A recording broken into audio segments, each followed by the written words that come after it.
สถานีวิทยุกระจายเสียงแห่งประเทศไทยจังหวัดเชียงใหม่ AM 1476 กิโลเฮิรตซ์สถานีวิทยุภาคภาษาชาติพันธุ์แห่งเดียวในประเทศไทยที่มีความทันสมัยเชื่อถือได้สร้างอัตลักษณ์กลุ่มชาติพันธุ์สู่สากลโอโบดะจ้าโอเบชเปอร์เหมือนสุนคาปอกว่าย้อซงตดูธรรมาสถานีวิทยุภาษาชาติพันธุ์แห่งเดียวในประเทศไทยทันสมัยเชื่อถือได้แล้วพบกันที่สวทเชียงใหม่ AM 1476 กิโลเฮิรตซ์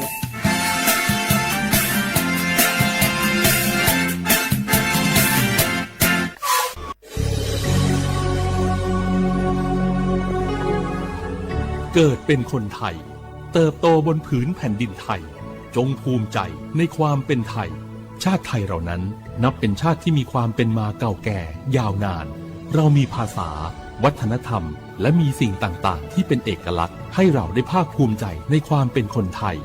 เราควรเห็นคุณค่าและมีความรักชาติหวงแหนแผ่นดินอันเป็นมรดกของบรรพชนงาคือเจ้าวัดจิ้งใหม่ออกข้อต่อคืออตีออกคโลโฆษณาติผาคือ กาเวลโกจ้าดาลาเพวิโยอลโกงาคือจิ้งใหม่ออกคโลเวสถานีวิทยุกระจายเสียงแห่งประเทศไทยจังหวัดจิ้งใหม่แลออกข้อต่อเวสายาติผาสู่ไกเวกาวูจ้านอคือและโฆษณาติผาคือกาเวลโกจ้าดาคือโทรศัพท์นำบัตรแนะ0 5 แซนี่4ขอ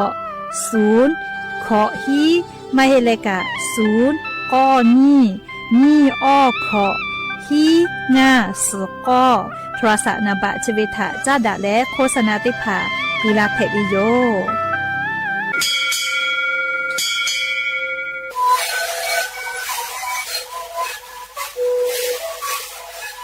ชีวิตคือมันคือยาแก้เชื้อดีออกข้อชิลและหุ่นข้อต่อตัวออกที่จังหวัดที่ไหนAM มาบาเต็งที่โอหาสิบกิโลเฮิรตซ์ลิงเลงหลอกเอาพ่อเอายาไปใช้ได้ไหนดูแลได้ช่ไหนเล่นถือไปเอายาที่ไหนที่แต่แล้วก็ไหนก็ขยันลิงเลงและหูคอก็คือดีและงานและหูคอก็คือสมานในข้อโบในดีโ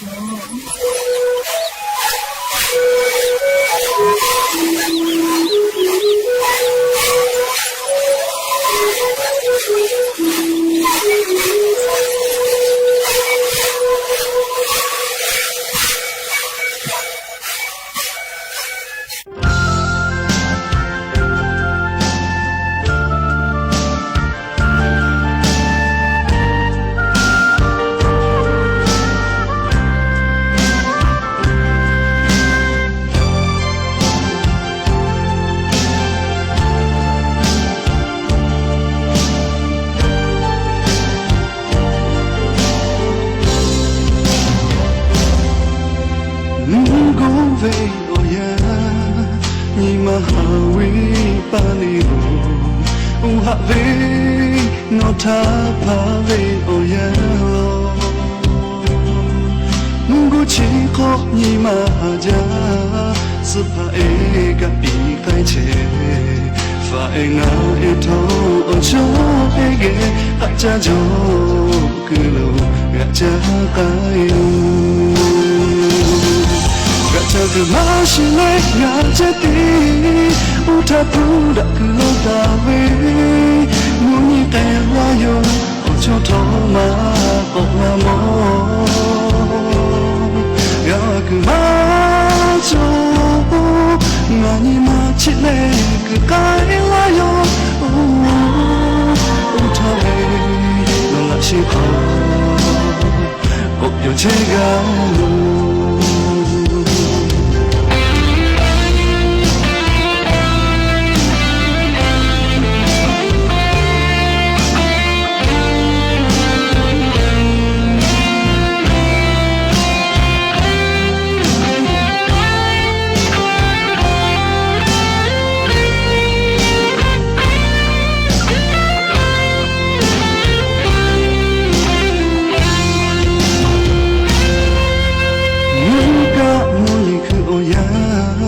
งาปูเลกายโท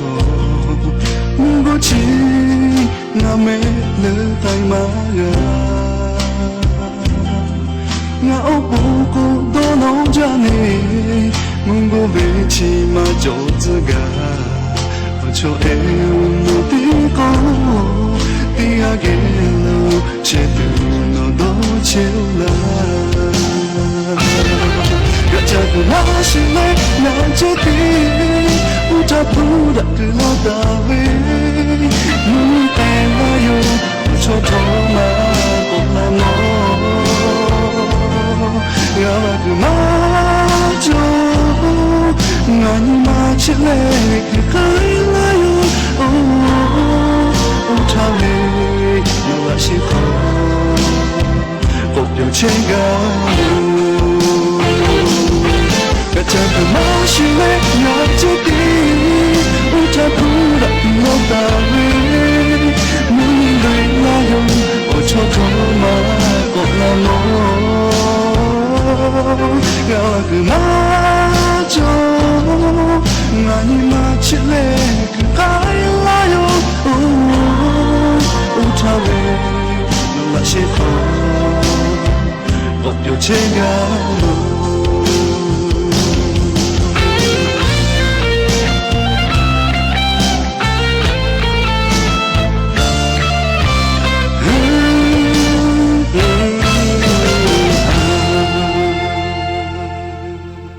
Obu dak javi yo ya pha te pot thoka dak javi nyo ya cho kholonga hu te pot ko ga mila vi tha pa to olo pe te ga le le tha ta u yo ya vi kholo la se cha le raika obu dak ja kholo ha yu la vi yo me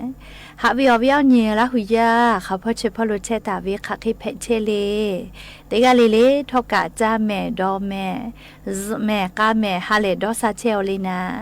churi cha vi yo ya le ne hu thai mi go kholo thoka mungu vi yo ya ho che ho mo vi yo cha ya kholo che ta vi yo che da pa to nga hu te ga le ka o cha ya ka se phe to la che vi ana ago ti pha tha ne hu to da leปูกากกิจูอปูอาชุยอตัวยอยกาทะคะเดนหาซาดักอิสิแมและยันยเวอยาแลจะได้สอคโลสเปเตญียันยอหาไปพริหาปาคโลยันยอญิชญีฟันเพวิโยและจะขอญิหิญิชขอขอหาวิอวิอเนระหุยติภาติฮาเลเลเวอยาอคโลฮินาลิควายตาและก็นาริทักไกตีฮาเลเลงาคือละหุข้อรายการอบุดะเจ้าคโลตอกไอเชวิโยวิทยุเรดิโอพอ AM ติฮิโอหาสจิขอกิโลเฮิรตซ์ตีไลพอเบื่อรายการยิมพอติพอ Facebook Fanpage สวทเชียงใหม่ AM 1476พอกาไลฟ์สดติดต่อไอเชวิโยงาคือละหุยาติภาลุลาเลออกากากามอปุวิทยาธากดไลค์กดแชร์ติแลนี่คือละหุชอจิตาติเกออกาปิดักไอแพวิโยและอย่าพึ่งหาวิอยาวคโลทอกายูเวลาตาเวซาตาอลอติภาทอกาไลลอยูเวลาตาวิโยอวิอเนียละหุยาติภาชูเป้าปาลุเชตาวิกากากากดไลค์กดแชร์เลยออกาปิดักไอแพวิโยแม่หาวิอเนียละหุยาติภาปุลาตาเวติสอคโลเลงาคือไทมิกอคโลกามูกูเวมูหอมูยิลูลาเลลูวิสิวิอเจติภาทอการับฟูกาค่ะมาจาแม่งาคือจาวาจิใหม่ลอกวอชัวแกลูวิสิเวรับฟูมาจาเวแลเลนัวมือฟ้าพอแพวิโยเลสาลือเลยกานูคอมลอนะคืออตีดอยอ่างขางก็เวเลมือฟ้าพอนกกะติคาลมูหอมูยิลูลาเลอวาสกาจีลาเลเล่มือตาว่าตาวิมอนจีติภากาลูไกสิไกวิมาจาโลแมวาสกาชีเฮวิมาฮิกุมาวิอันยละหุยาติภาอูจาติสลุกาละนอปคือเล่เยเบกุติภากาคุยวิเจกาเมอุติภากาคุยวิจิแมเล่มุหอมุยิลูลาวิเฮวิอคูกาวาสติภากาจีลาวิทัปะโตและชวิอคูกาเลียงาหุมมียาเยติภากามุหอมุบายเวบือกูเลี่ยมือคุยเวเยติพาลูวิสิเวกาผู้เวกาขับเวขอเสยกาวิจิแม่เลี่ยนี้ฝ่ายปกครองนะเลี่ยในอำเภอฝางและอาจุยากาติปาติผาลีมือเฝ้าวินัยอำเภอติผาและกาติปาหนัวอวิอนิมมียาเชกอตีบ้านหลวงเลตำบัวแม่งอน จังหวัดจีใหม่ออติเฉาคอโลเรียอำเภอฝางอยู่เลยมือเฝ้านะเรียไกเลจานีกะชานีเวอคอโลมียาเย่ขอเสยเรียเย่เบเชตาวิบุกุติผาคุยวิโลเจและลีมือตาวาตาวิมอจิติผากะลูวิสิเวกะผู้เวขจวยมาวิโลจิแม่ลีปุลาตาเวติชหีนี้อหาปายุพริหาปาลอกวสปุขอยิ้มเผือเป้างานนาริค่อยเคตยาทาเหลี่ยมุงกูเวมุหอมูยิลุเตแล้วว่าสติผาจีลาวิเจลีนัวมือฟ้าพอลูวิสิวิกาฟุมาจาลอแมเรียกเตแลจุดที่คือเรียงหุมมียามือตาวาตาวิออติกาเตหันชกาลิอเสพาติผามอจิติผาลูวิสิวิกาฟุวิเจเรียกเตแลจุดที่คือเรียมือฟ้าวินัยอำเภอแล้วองค์การบริหารส่วนตำบลแม่งอนกาเรียงหุมมียาลูไกสิไกตาวิติผาฐานะเรียจาลากะชานีเวอคโลอลอปืแลเรียบุกุติผาเยเบเชกาตัวอปูอลอกาปิไกตุโยเจเรียโล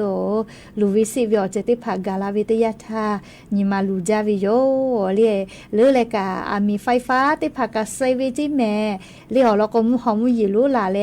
มีไฟฟ้าเจติผากามือแทวิเจโกมาลีมือปายวิเจเฮโกชอกาหมอจจิแมลีจะขอเป้าแม่มุหอมุยิลุลาเลว่าสุจิลาเวโกปโทอางือกาเวคลิฟวยใบไกวิเจเลมือฟ้าพอเลอางือกาเวคลิฟวยใบไกวิจิแมลีชอกาหมอจเลใครตอกะไกลอเลใครก็ชดิปอมือฟ้าพอเลลูวิสิเวกาฟูเวเลมือฟ้าเจติมาให้รอเลงะเฮจาวะจิใหม่ออาเพอจิแมเลมือฟ้าแม่ไอใช้ประกันจีดาวพอขะไกเจมุหอมุยิลุลาเลอสุเจสกาติผาเยมือตีเวบือกูเยเบเชเวมือบากไกเวนะเลขับเปนะอาเพอเจเลอาเพอเชลขับเปกางาเฮจาวะจิใหม่คอลูเชตาเวอาเพอติผาเพวิโยเฮโกลูเวเซเวกาฟุมาจาโลเลไลคะไลติลอกกามียาโกเวปอลาคือลากาเลจะเคตโตอามอจจิเมลีวาสจีลาเวลีวาสกาจาเวอังกาเวคลีไกเวจกุมาเลคอติคอเวกับไฟใบไกเวจิเมจ้าจิลีลูวิเซเวกับฟุมาจาโลเลจกางาคือเมียวคอโลเลมือฟ้ากาติเชเวอโมติภาซาตาอยู่ตะลาตาวิโยลิจกะอยู่เวลาเลงาคือราหุยติภาทะโทมาลาวิโยปุลาตาวิติสุสปุขญอคอโลเลงาคือจาวะจิใหม่คอโลเลออาเพอจิเมลิมุหอมุยิลุลาเลลูวิสิวิโอเจติภาทะกับผู้กะคาเวเลคเตเลอปูเลกุโกเลมาปุหิจิเมกกูเฮหิจิเลจิจอปากรมอุตุนิยมวิทยาพ่อก็เวนะก็กาลาตุเวนชเซนตาเลนี่ชงานยอหาไปพริหาปาเวอยาเฉอคอโลงาคือแท้เมียวนาติต่อภาคอีสานเลอติชได้เผาคอโลแลมุกูเวมุหอมุยิลุติดีก็ลาตุเฮเจเลอะโลเปือเกเฮเลไลกาลโกลูวิสิเวกับผู้กับเพวิกากูกามาเปเฮยะคะกะติดีก็ลูลาตุจิแมเลขอคุหลอคุพอไลกามุยิลาเวทาปะตอโกเอกาซเวนิมาซาเวลิมุฮอซากะกอยเลซากะโกเวมุขมุยอมากะเคลาเวนะยะคะงะฮือจิใหม่วิลอโกเอมุยิมาลาเลฮอชอฮอโมเว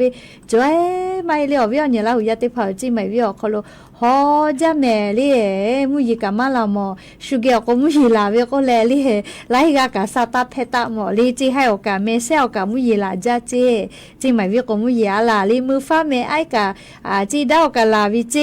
เลอยากให้จิใหม่วิมุยิติเสกะอาลาหมอลีติชคอนตาเลนิชนีมุยิลาตุกูให้แลฝาก็วิชอจิใหม่วิออกเขามากาลอเลจิอเจ้ามือฟ้าเมไอเลจิดาวเลโนพอเจลาลอลีจิให้พ่อกับแม่เซลกะลาจาจิแม่ลีมุยิเลอยากคำมุหอมุยิโลลาเลวัสจิลาจาวิอมือฟ้าพอลอเลก็กาลาตุเวนชเซนีตาเลนชงานนีเลชะดิซอคอโลโยเลนชเซนตาเลนีชงานยอคอโลมุกูเวมุหอมุยิโลติดีก็มือโลลาตุเฮจิแม่ลีกูให้เลฟาตะก็วิโยเคโกลาจุลาฮะเพลาวิพ่อฝาเลกูแฮเลอมุมิยะทะกาวิพ่อเลปอพออมูทอกาจะได้ขึ้นชอนารี ลาจละฮะเลมุหอมุยิโลลาเลลูเวซิเวมุมียาเยกะขอกาลาเวตยาทากาปิไกตุเวเยตุเวจะคือจะคติภากานิชอนาริคาเดกูเฮตาเลฟาเตตาปุเจเลกะกูมุงกูเวมุหอมุยิโลเลชดิซอคอโลนีชเซนตาเลนิชงานยอฮาปาอิพริฮาปาวิอยาชอคอโลกาติดีก็ลาตุก็รอเลงะคือแทงมีอนาติตอเลภาคอีสานพอกาลาตุโยจิเมเลอวิอเนี่ยละหุยาเตกาเลกาซาตาพอหาอยู่แล้วคาเดกูเฮกูฟาตาแม่เฮก็ยานีญาณิสาเลฮอวิอซาไขเกเลนายานีนิชเนอฮาปาอิพริฮาปาอคอโลฮอวิอซาติพาทานีเวลโกเลงาคือแทมเหมียวนาติตอพอกาตาวาวิอยาแลมุชัดเชเลฮอจาเลฮอวิอซาออชเตองศาขไกตะกาตุโยเจมุยิลโกติเชเปเซเขจอลอจิแมเลภาอีสาพอกาตาวาวิอยาแลฮอจาแม่เลียเซชก็องศาเจมุยินี่ชเปเซจิแม่ไทมิกก็จะติต่อฮอวิอซาออชนี่องศามุยิติชเปเซจอตาวิเจมุยิต่อพ่อเซชก็องศาเลียฮอวิอซาออชองศาตะกาวิเจกุธิพ่อกะฮอวิอซาออชองศาจิแม่มุยีแล้วก็ติชเปเซเจไทมิกก็ฮอติตอลาเชืออาดามาพ่อฮอวิอซาเซชสเปเซมุยีติชเปเซจิแม่ไทมิกก็ฮอติตอเอาไทยพ่อนิชเปเซจอจิมุยีฮอวิอซาออชเปเซจิแม่นิเวติยาทาเขาพ่อชพ่อกะตาวาวิอยาแลมุชัดแล้วฮอจาหิลอเลอยากกะติกะติโกมุยีอาจจอลออาจจอมาเวเลมุยีต่อพ่อเซชเปเซเจกูเฮเลฟาก็วิโยเลมุหอมุยีลูลาเลวัสกาจิลาวิติภากูเฮเลฟาตะก็วิโยเลชกาจีจอปากรมุตุนิยมวิทยาพ่อยุคือฉันแต่นี่แหละปิลาตาวิสาตาติภาเพวิโยมุกะมุหอเลมุหอมุยิโลหอเชหอโมเวซาตาพ่อจ้าดาวิอลอกากาไกเปเลคือคนจะได้คือเกาะจ้าแหละเลเจ้าอย่ารัฐบาพ่อลาตาวิสาตาติภาติแกเกาะนาสิแม่ยานี้เลนี่ชนีอฮาปาอิพริฮาปาวิอยาเชอคอโลนายกรัฐมนตรีนายอนุทินชาญวีรกูลงาคือเจ้าวะจิใหม่อคอโลลาตุโยจิแมเลียนายกรัฐมนตรีนายอนุทินชาญวีรกูลงาคือเจ้าวะจิใหม่ลาตุโยเจยะนิเวอยาอคอโลลาตาวิอลอแลลี่งาคือเจ้าวะจิใหม่อคอโลมีไฟป่ามุขมุยอมาและจีมือดูแอค่าฝุ่น PM 2.5เลือกไกมาจาเลงาหุมมียาเชซาจอซาพ่อคือลาเลไลกานะคอสโตเลนาวิเจเลมคอสันจาวิทัปโตเลอามิตาตุโกโกมานาเลปุโธอันยิงากะจูอิสคุคอเตเลจานีเตเวออิสจาซาเลโดเวอโปทัวอามิตุปุโลเลอเวอเนลาหุยาติเผาอามิคากะคาเดกาวิโยเลยาคากะอามิตุโลเมมุคอนูจาโกโกมานาเลให้ปุขออามิติคอตุกะเวเลให้ปุขอคอตุกะเวทัปโตชุอิสคุอิสมิอคอลุกะตุลุลาเวเลอาลุคาเปตุปุโลเมลิสเจติอาเวนิมาจวยลูวิมาเฮเลอามิวตุปุเลตุนามิตุแต่คลิเตอลอเลนิมาลูจาเลอามิตาตุโกกามานาเชเลมหาวิทยาลัยเมโจขอนอเป่าเจวิเมนเสเลวิขอพ่อแม่เลขอโคมาเฮเลวิขอพ่ออามิตุเวกุมาลิสมีกางาวิเจติตุวิมาเลชูเวกาไลปิตุบากวิโยเลอามิตาตุโกมานามีขอตุกวิชุเพกาเพเลทอกกาเกือเขาเวแม่เลมือฟุกาเฮจาแม่เลมือกับมือเลทอกกาเพเกือก็เวเลเคกามานาลอเลเคโกมุขอนูจาก็เวซาโกมากาซัมเปลาโยก็เวชออามิตุกุปาจอแลมุขอซาจะได้ผากาทิตะเวเลเชซาจอซาพ่อคือลาจาแม่ได้ผาผาลโกนาเวเลซากะโกมากาเลมุขมุยอมาจิกมือดูแอค่าฝุ่น PM 2.5 หรือมาใจเวทัปโตแล้วจะเคยเพลาเวกาตินซึกาวเรื่องคือจังหวัดจิมายอคโลไทมุมยอนะติต่อพ่อเฮโกยานีนายกรัฐมนตรีเลนายอนุทินชาญวีรกูกายานีอลอชถาจานิลาวิเจเลปะหะชะเตผากูไกจาเวคาเคจอกาเวเลเคลาลาไม่แล้วก็จาใจเวลาอามิตุกเวชกายูกาเวจอยไม่เลตินิเวกานิชกายูกาหมอเลลาผู้พ่อกาจีให้พ่อกายูเวจีมายกายูเวเลยูกาเลนาปิอามาเตอามิตุเลก็เลอามิตุกโกเปียวเวก็เวจิปโทอะโลติคือโกเบจาลีชอยาเพเว ถาปตติทาหุกกะลออยู่เลยอามีตุกือเปียวเวอเขาลอยมีตุกือเวก็วิเจอะโลเลยชอยากะนิมากะจะเคจอลอเลยติพอแล้วก็ดอกค่ะมาดะนะเลยดอกค่ะมาดะแต่โยเลยอามาเตอามีตุกือเลยนาปิแล้วเปียวเลยฮะเลยตุกือเวก็วิเจอะโลโยฮะเลยเวชูเมกือกะตอเวเลยไลกานาเวถาปตนะเชยอกานาซุเชเวกะคบิโยเมเลยเฮก็ยะเนเลยนายกรัฐมนตรีในอนุทินชาญวีรกูลนะงะคือจังหวัดจิไหมอคโลอลอเปอร์ตินาริไขว้ท่าลีจั่วกองพลทหารราบที่7เรียจุกะติคาโลลาและเรียมีไฟป่าพ่อกะติป่าติผาแล้วอาจุยากะติป่าจิไหมอคโลเวียกะคาติผาปีตุโยเจเลนายบายติผาปีไกตุโยจิแม่เรเตนาลิไขว้ติยาทาเจเลยะนี่เรียอะโหลชะติสอคอโลซาตาก็บูเวก็จ้อยแม่นาปอพ้อยแลโลดีออปอเจก็มาลาหุยาโอยานี่งะคืออติจ้ายอคอโลอชขอกะขอจ้าเชเวนาปอพ้อยแลโรดีติผาอปอกะจ้าเชนะมาแซเล่หามาเตเลก็แต่เลอปอชะกะปอทุปือดาวิก็จ้อยมาเฮเลปือดาวิปืนดักคือมาจ่อก็ไปชูดาวิจ่อยมาเฮลียจะก็พี่รอเลียชูจ้าอปอเก่าแต่เวียชูจ้าก็มาคาเตเลลีนะปอพ่อยเลยโลดีอปอจะได้ผ่าออกแกะนะเลียออกแกะก็กันนะเลยมาคอไข่ก้นนะมาเสงาคือเล่าข้อก็ออกแกะก็ไปอยู่เลยไทยข้อเราก็ของปลอมก็ไปนะเลยจะได้ผ่าตีโตก็ตีตาอยู่กาวิจิจะได้ปอเลยโลเลยอยู่กาวิโรงงานอยู่กาวิจิแม่เล่นาปอพ้อย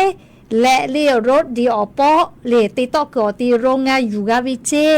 และมาวิออปอจะได้ผ่าเฉาะตลาดหน้าซื้อแต่ฮอตูรอจิแม่โอ้วิอเนี่ยเราอยากได้เผานาปอพ้อยกับมาเละโจเล่แม่ลิก็จะเล่ออปอถือเจก็มาออกแกเจรถดีกะเล่ออปอแกถือโตเราเจก็มาอยู่กับมาจ้าลอ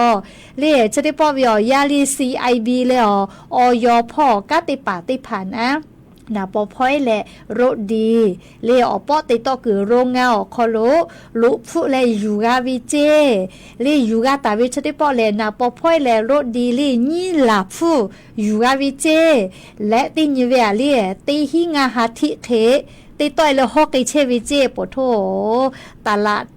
ขอมากก็เรียกขนส่งเอกชนพ่อซื้อฟูเลฮอกไอเชวิเจปโทเวลาหุยาติเผางาคือกาจ้ากาเลเชเวลีคือเลเมเลดอกโอเชติจักอคโลนาปอพ่อยคือเชวิเชอปอนามาโสเมเลใครแต่ละยุคือตีลาเลฮอลาวิชอเซฮาปาเกาก็วิเจเลเชติปออยู่ก็คือโรงงานติลุแลมัวเลงาคือไทยมิงกือเล่กุธิเล่เขตบางขุนเทียนกรุงเทพติดต่อพ่อเจกุธิพ่อเล่แขวงแสมแขวนเล่แขวนแสมดำเขตบางขุนเทียนกรุงเทพจิแม่เล่กุธิพ่ออยู่กับวิเจอารมณ์เนี่ยก็โวหาวิเจแม่เล่ลาหุคอยอเกยอลาก็ฮัดแต่ซะกะเล่ไทยข้อกันได้ว่ายอปิโอแม่เล่หลอกข้อวิโยเล่เรียกว่าจอดติโตกอติลูจิแม่เลี่ยซอยสแกงงามงาชื่อเลี่ยมัวกุธิพ่อจิแม่เลี่ยอยู่กามาจะรอเลี่ยคเตเลย่ออติเอกโรงงานเอกพอเลก็จ้าดาเลเตียวิกาเซกาก็อยู่กาเฮวิจิอวิเนี่ยลาหุยาติเผาเลี่ยเซกาก็อยู่กาเฮวิจิมัวจังหวัดชัยภูมิพ่อกาเตกาจิแม่เลี่ยก็อยู่กาเวนะเลี่ยมุกะเตเข้ากาจ้าดาเลเตลาวิเซฮาปาคิเกาโลเจ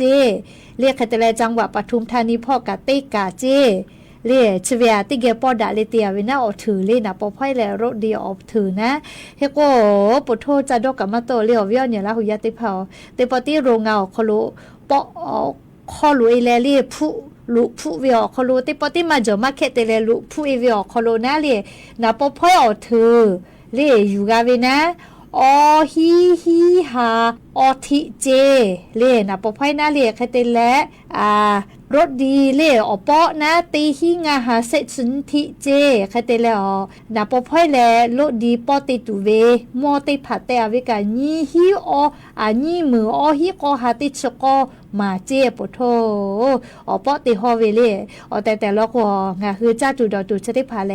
โรงงานเตแลเรียพอแล้วติฮอเวกะอาขอคาเดกาโลฮิวิโยโรงงานติผ่า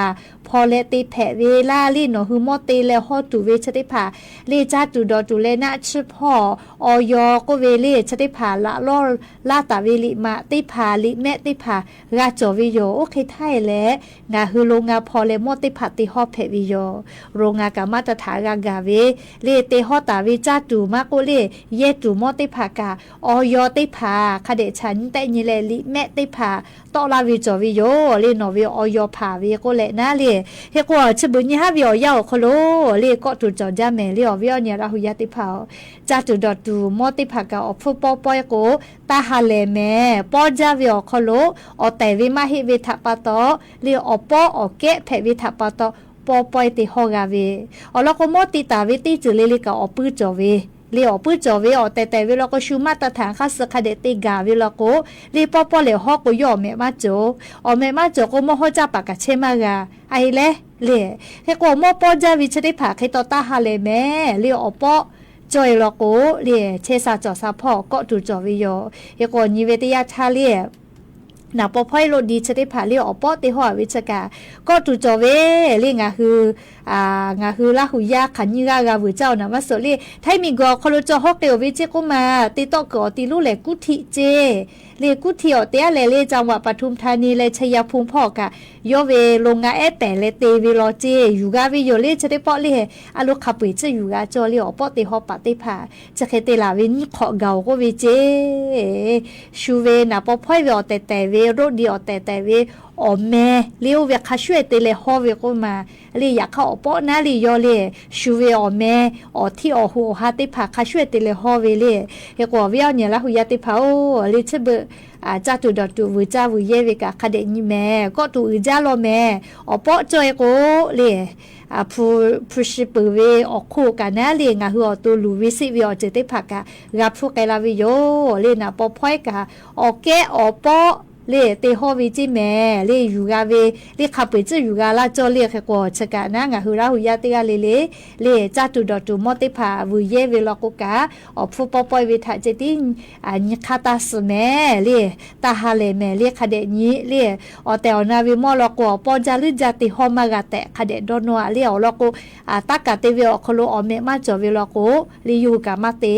เลแค่กว่าแต่วิมอลกอผู้คะเวคาสนาเลแต่เวงะคือกาวุจ้ากาวุเยเวลีอยากค่ะปอเวลากูปอเวคาสลีปอเกติผากาเวลากูผู้ชกาปืเลนี่คือตัวทอกาลูวิซิเวอเจติผาทะรับผู้ไกลาเวแต่กูเลเลียวเวียนี้ลาหุยาติผาทะเลียวลอซาตาติผาอยู่เวลาแลจะเคชลากาลาวิโยแม่และอย่าเพื่อให้ติปออยู่เวลาแต่วิสาตาอลอติผาจะให้ไม่จะได้โยแม่ลูลาเลอกัพอนาเลอกัปิลาเชวิงะคือราหุยาติกาลิเลบูจาแม่ติกาลิเลกะแม่กาแม่เชซาจอซาฮาเลดอซาปีบูจา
สถานีวิทยุกระจายเสียงแห่งประเทศไทยและเครือข่ายทั่วประเทศเสนอข่าวต้นชั่วโมง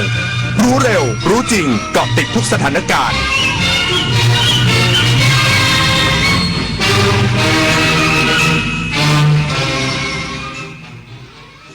รับฟังข่าวต้นชั่วโมง 21 นาฬิกากับพิญโยรุ่งสมัยคณะกรรมการบริหารกองทุนน้ำมันมีมติปรับลดราคาน้ำมันดีเซล1 บาท 20 สตางค์ต่อลิตรมีผลวันพรุ่งนี้อีกสักครู่กลับมาติดตามรายละเอียดครับเพื่อนจะรีบไปไหนสตาร์ทรถทิ้งไว้ก่อนเดี๋ยวขึ้นไปเอาของบนออฟฟิศแป๊บนึง หยุดเลยสตาร์ทรถทิ้งไว้เปลืองน้ำมันนะแค่ไม่กี่นาทีเองพลังงานไม่หมดโลกมั้งคำว่าแค่แป๊บเดียวของทุกคนรวมกันหมายถึงพลังงานมหาศาลที่ถูกทิ้งไปเปล่าๆเลยนะจริงด้วยนึกว่าเรื่องเล็กแต่มันเรื่องใหญ่กว่าที่คิดอีกนะเนี่ยร่วมกันประหยัดพลังงานเพื่อประเทศชาติและโลกของเรายุคนี้ไม่ใช่แค่กลัวข่าวปลอมแต่ต้องกลัวข่าวที่ปลอมได้เหมือนจริงเกินไปวันนี้ AI สามารถสร้างภาพที่ไม่เคยมีสร้างวิดีโอที่สมจริงสมจังแม้กระทั่งเลียนแบบเสียงของใครบางคนแล้วคุณล่ะจะแยกออกไหมว่าสิ่งที่ได้ยินคือเรื่องจริงหรือเรื่องที่ถูกสร้างขึ้นลองหยุดคิดอีกครั้งนี่คือข้อเท็จจริงหรือแค่สิ่งที่ดูเหมือนจริงในวันที่ AI สร้างได้ทุกอย่างสิ่งที่สำคัญที่สุดคือการที่เรายังคิดเป็นเมื่ออายุมากขึ้นร่างกายก็เริ่มเปลี่ยนแปลงบ้านที่เคยอยู่มานานอาจกลายเป็นจุดอันตรายโดยไม่รู้ตัวมาปรับบ้านให้ปลอดภัยสำหรับผู้สูงวัยกันเถอะค่ะพื้นต้องเป๊ะในบ้านห้ามลื่นห้องน้ำต้องมีราวจับแสงต้องสว่างทางเดินบันไดต้องมองเห็นชัดเจนจัดของให้เป็นระเบียบเคลียร์สิ่งกีดขวางบนพื้นปรับเพียงนิดเพื่อชีวิตสูงวัยที่ปลอดภัยในบ้านของคุณ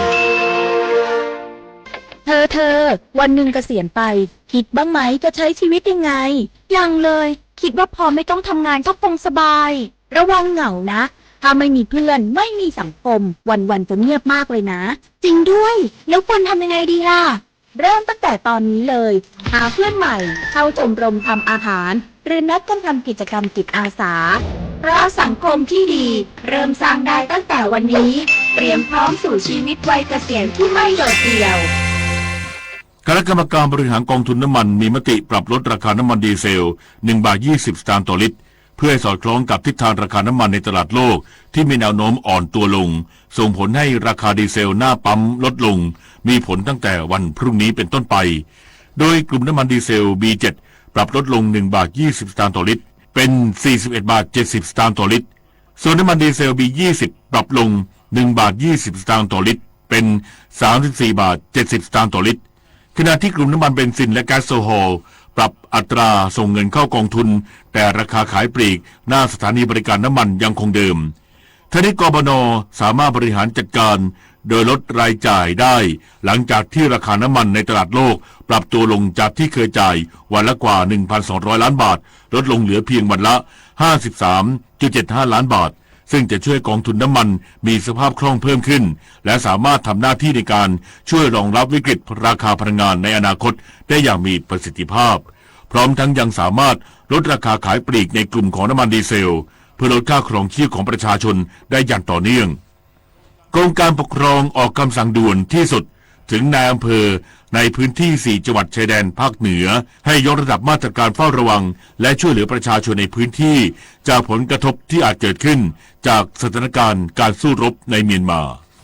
นายนฤชาโคสาศรีวิไลอธิบดีกรมการปกครองกระทรวงมหาดไทยสั่งการด่วนที่สุดถึงนายอำเภอในพื้นที่4จังหวัดชายแดนได้แก่แม่ฮ่องสอนเชียงใหม่เชียงรายและตากให้บูรณาการความร่วมมือกับหน่วยงานด้านความมั่นคงกำนันผู้ใหญ่บ้านสมาชิกกองอาสารักษาดินแดนและชุดรักษาความปลอดภัยหมู่บ้านหรือชรบ.เพื่อเฝ้าระวังและประเมินสถานการณ์สู้รบในสาธารณรัฐแห่งสหภาพเมียนมาโดยให้ดำเนินการตั้งจุดตรวจจุดสกัดและจัดชุดลาดตระเวนตามเส้นทางเข้าออกหมู่บ้านรวมถึงช่องทางธรรมชาติเพื่อเฝ้าระวังบุคคลแปลกหน้าหรือผู้ลี้ภัยที่อาจส่งผลกระทบต่อความปลอดภัยของประชาชนพร้อมกำชับให้ลงพื้นที่สำรวจและเร่งให้ความช่วยเหลือในกรณีที่บ้านเรือนหรือทรัพย์สินของประชาชนได้รับความเสียหายจากการสู้รบตลอดจนประสานงานร่วมกับหน่วยงานสาธารณสุขและโรงพยาบาลประจำอำเภอเพื่อดูแลกรณีประชาชนที่ได้รับผลกระทบต่อร่างกายและชีวิตโดยเน้นย้ำให้รายงานข้อมูลสถานการณ์ต่อผู้บังคับบัญชาตามลำดับเพื่อการบริหารจัดการภาวะวิกฤตที่มีประสิทธิภาพและรวดเร็วสูงสุดชนันชิดาสันทองรายงาน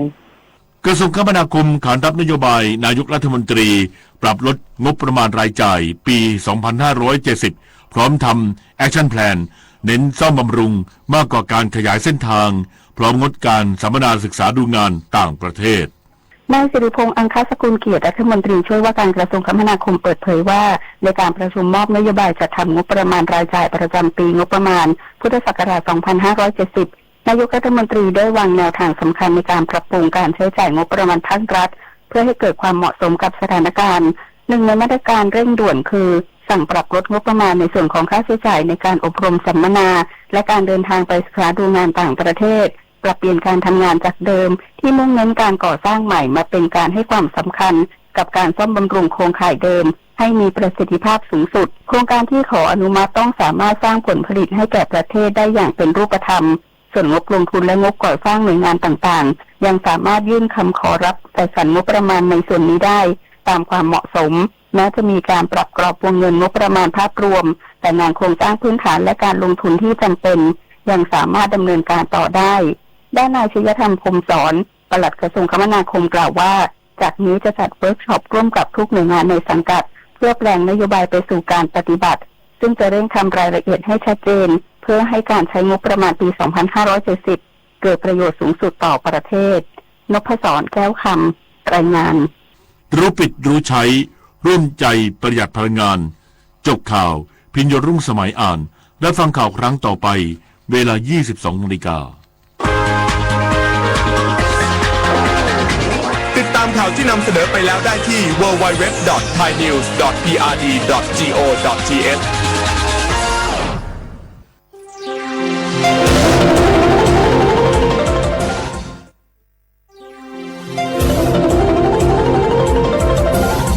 วิทยุแห่งประเทศไทยให้ความรู้คู่ความสุข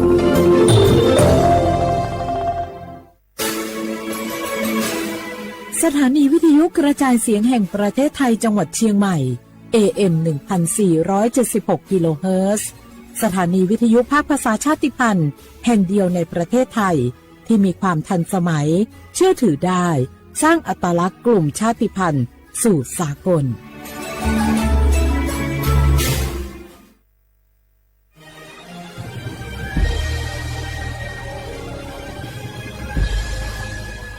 เกิดเป็นคนไทย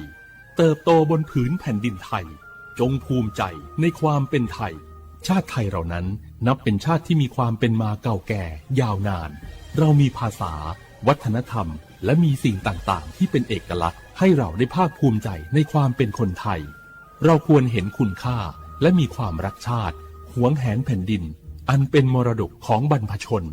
ร่วมภาคภูมิใจในความเป็นไทย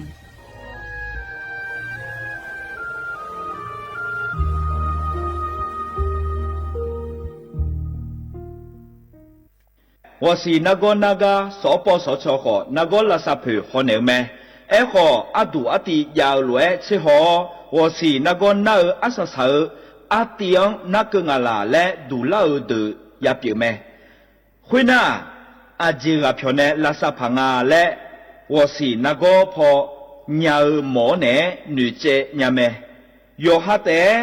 有做那路乌马破呢我是只。Mangena ikan jane autonomous chiu APD 我是阿婆呢chiu mangena 我是老婆新日节目呢所播所错地松松怎样所播所错เขต1เชียงใหม่นาฬิกา怎样งาซุมนี่เย่งาซุมงาประโยชน์โมเดนาฬิกาตีโก怎样นึมานาโกนาลูเดนาฬิกาตีซุมนี่ซุมโยกานาลูกดูไม่ได้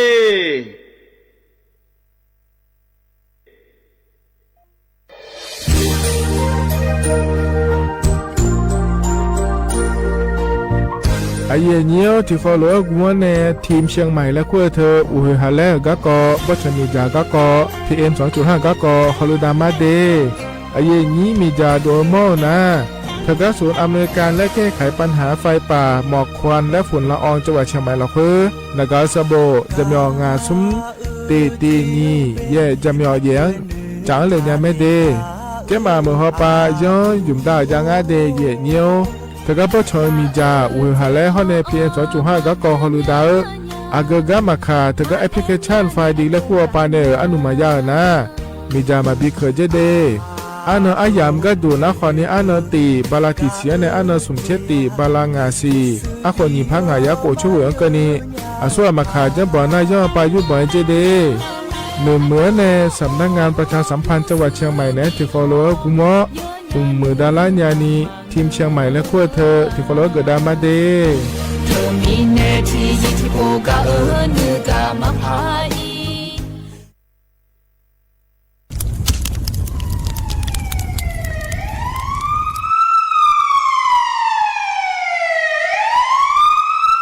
สิงห์มาโล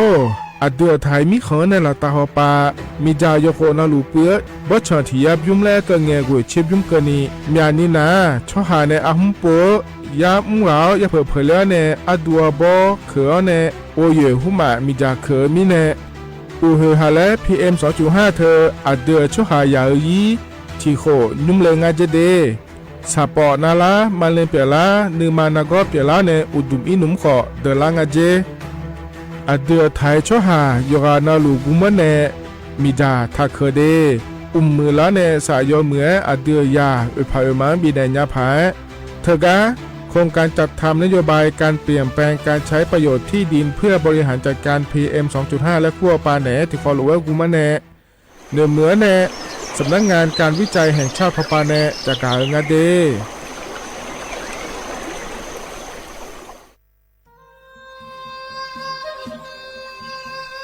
ยาโปนาลูเฮตาฮอดาเงอูเฮฮาเล PM 2.5 เฮมีดาลางาเลสีลางาอาดูมาเนจังเงดเจอปะปะกัวเงเจมีจาเคมีเนเฮดดตอลูชัวยามโดเดลาเนมัวฟาเนียมามึงาเดเมียนพิลาขบยานาลาฮอเนสาโกพปานากอขวานีเปียลาญางาอาดูมาโยกานาลูกุมะเนมีจามาเคนียอฮาเนยับมุนยับเผลเลอเธอโลไทยเนเฉเนปุยเกมีจามีกาพี่เพราะเนบ่ชอมีลานีอาบอที่ฟอลโลเขาที่ฟอลโลกุมะเนมีจาตะเคเดเหมือนเนยอฮานาลูเวอยู่เหมือนจะชาโดนีจอนยาผาเหมือนเนสำนักงานประชาสัมพันธ์ที่3กรมประชาสัมพันธ์พปาเนจากกาเงเด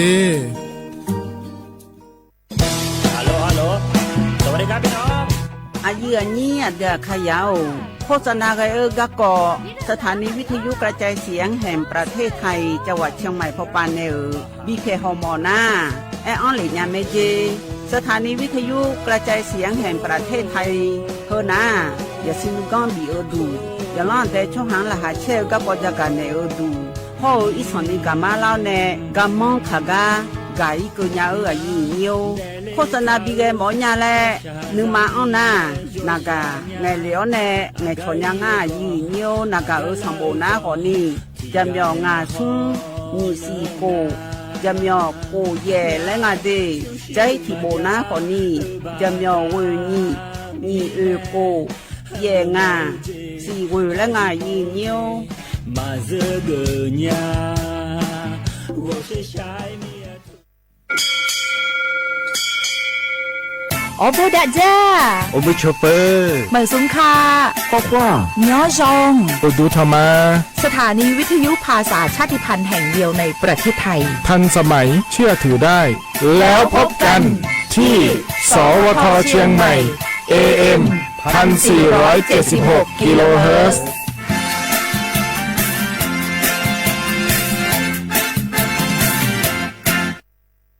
ข้าชอชอเมนูเมนู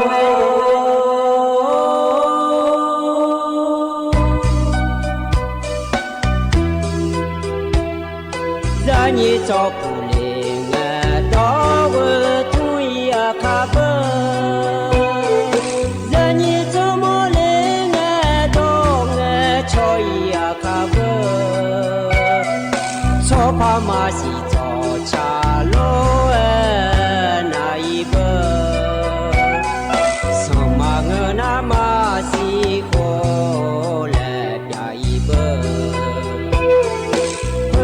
มาสิลา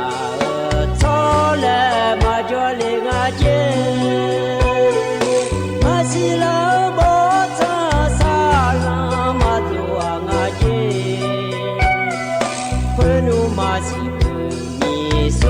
ချောသာငါကျဲမစီလာနာကူမီအားချောသာငါကျဲ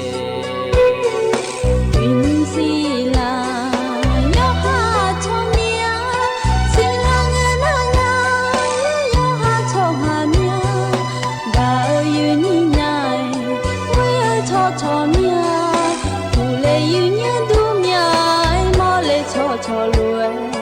အာဒီဇာညီဒီဖို့မှာကြလေ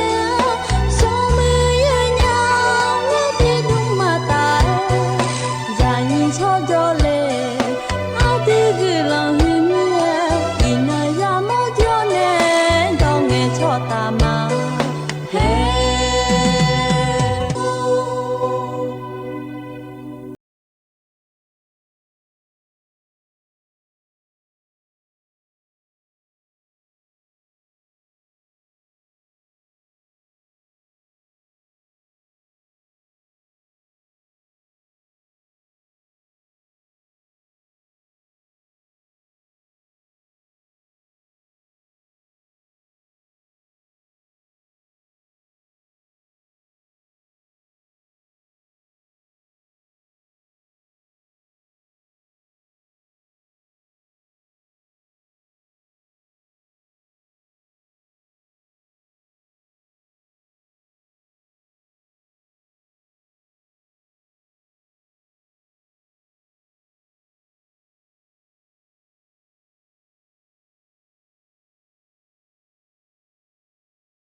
他就不就好似嘛家人知道係อันนี้น้องใหม่พรชิตาเนี่ยช้างต่างอาเหยื่อนิ้วอาเหยื่อนิ้วคนนี้หน้าเบียวดูอาเหยื่อนิ้วก็ในตอนนั้นมาเนี่ยมีอุ้มดูเลยไอ้เนี่ยดามาเหยื่อนิ้วมาเนี่ยมีอุ้มดูน่าร้อยเหยื่อนิ้วสถานีวิทยุกระจายเสียงแห่งประเทศไทยจังหวัดเชียงใหม่สำนักงานประชาสัมพันธ์ที่3กรมประชาสัมพันธ์หน้ายุ่งและหน้ากว่านี้สวทเชียงใหม่และงานเหยื่อนิ้วหน้าอย่างนี้นะฮะรู้พอหน้าร้อยอย่างนี้บอกเกอของเงือมาข้อของเงือAM ที่ภาควิทยา47กิโลเฮิรตซ์และงานอย่างนี้หน้าเฟซบุ๊กพอหน้าคนนี้สวทเชียงใหม่ที่ภาควิทยา47กิโลเฮิรตซ์และงานอย่างนี้เฮ้คนนี้งานอันนี้มีดูร้อยอย่างนี้นั่นก็ในแต่น้าที่มาขาเนาะและภายในมาอย่างนี้อีนั่นน่ะ6และงานอย่างนี้สิบลาโลมอนติโคหน้าไทยพอหน้าคนนี้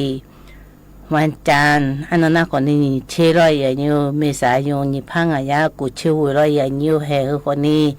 อีน้องคนนี้จนเจอที่น้องแต่อย่างนี้คนนี้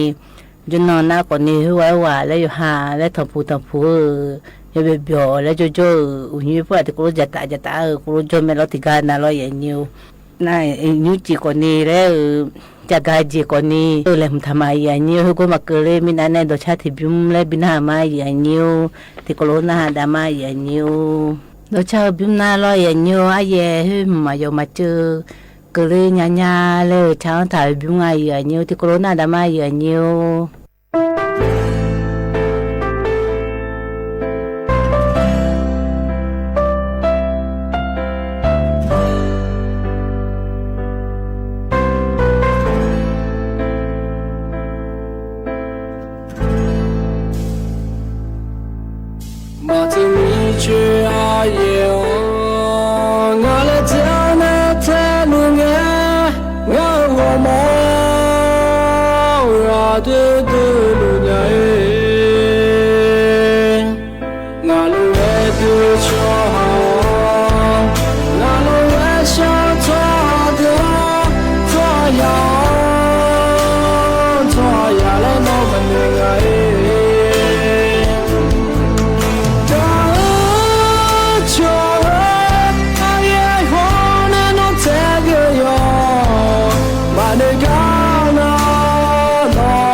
sang je kele nge anya do beje mala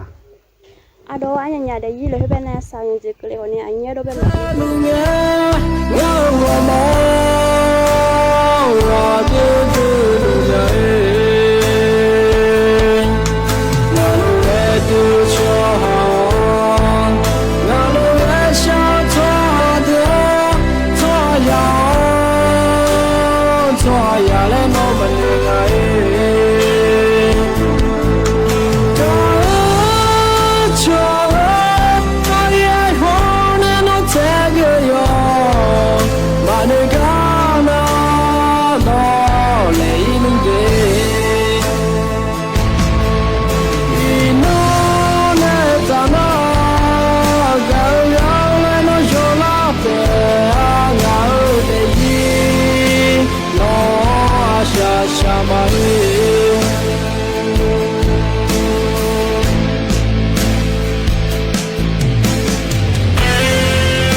no do ben beje em ngala do nem si jo se ma em ngala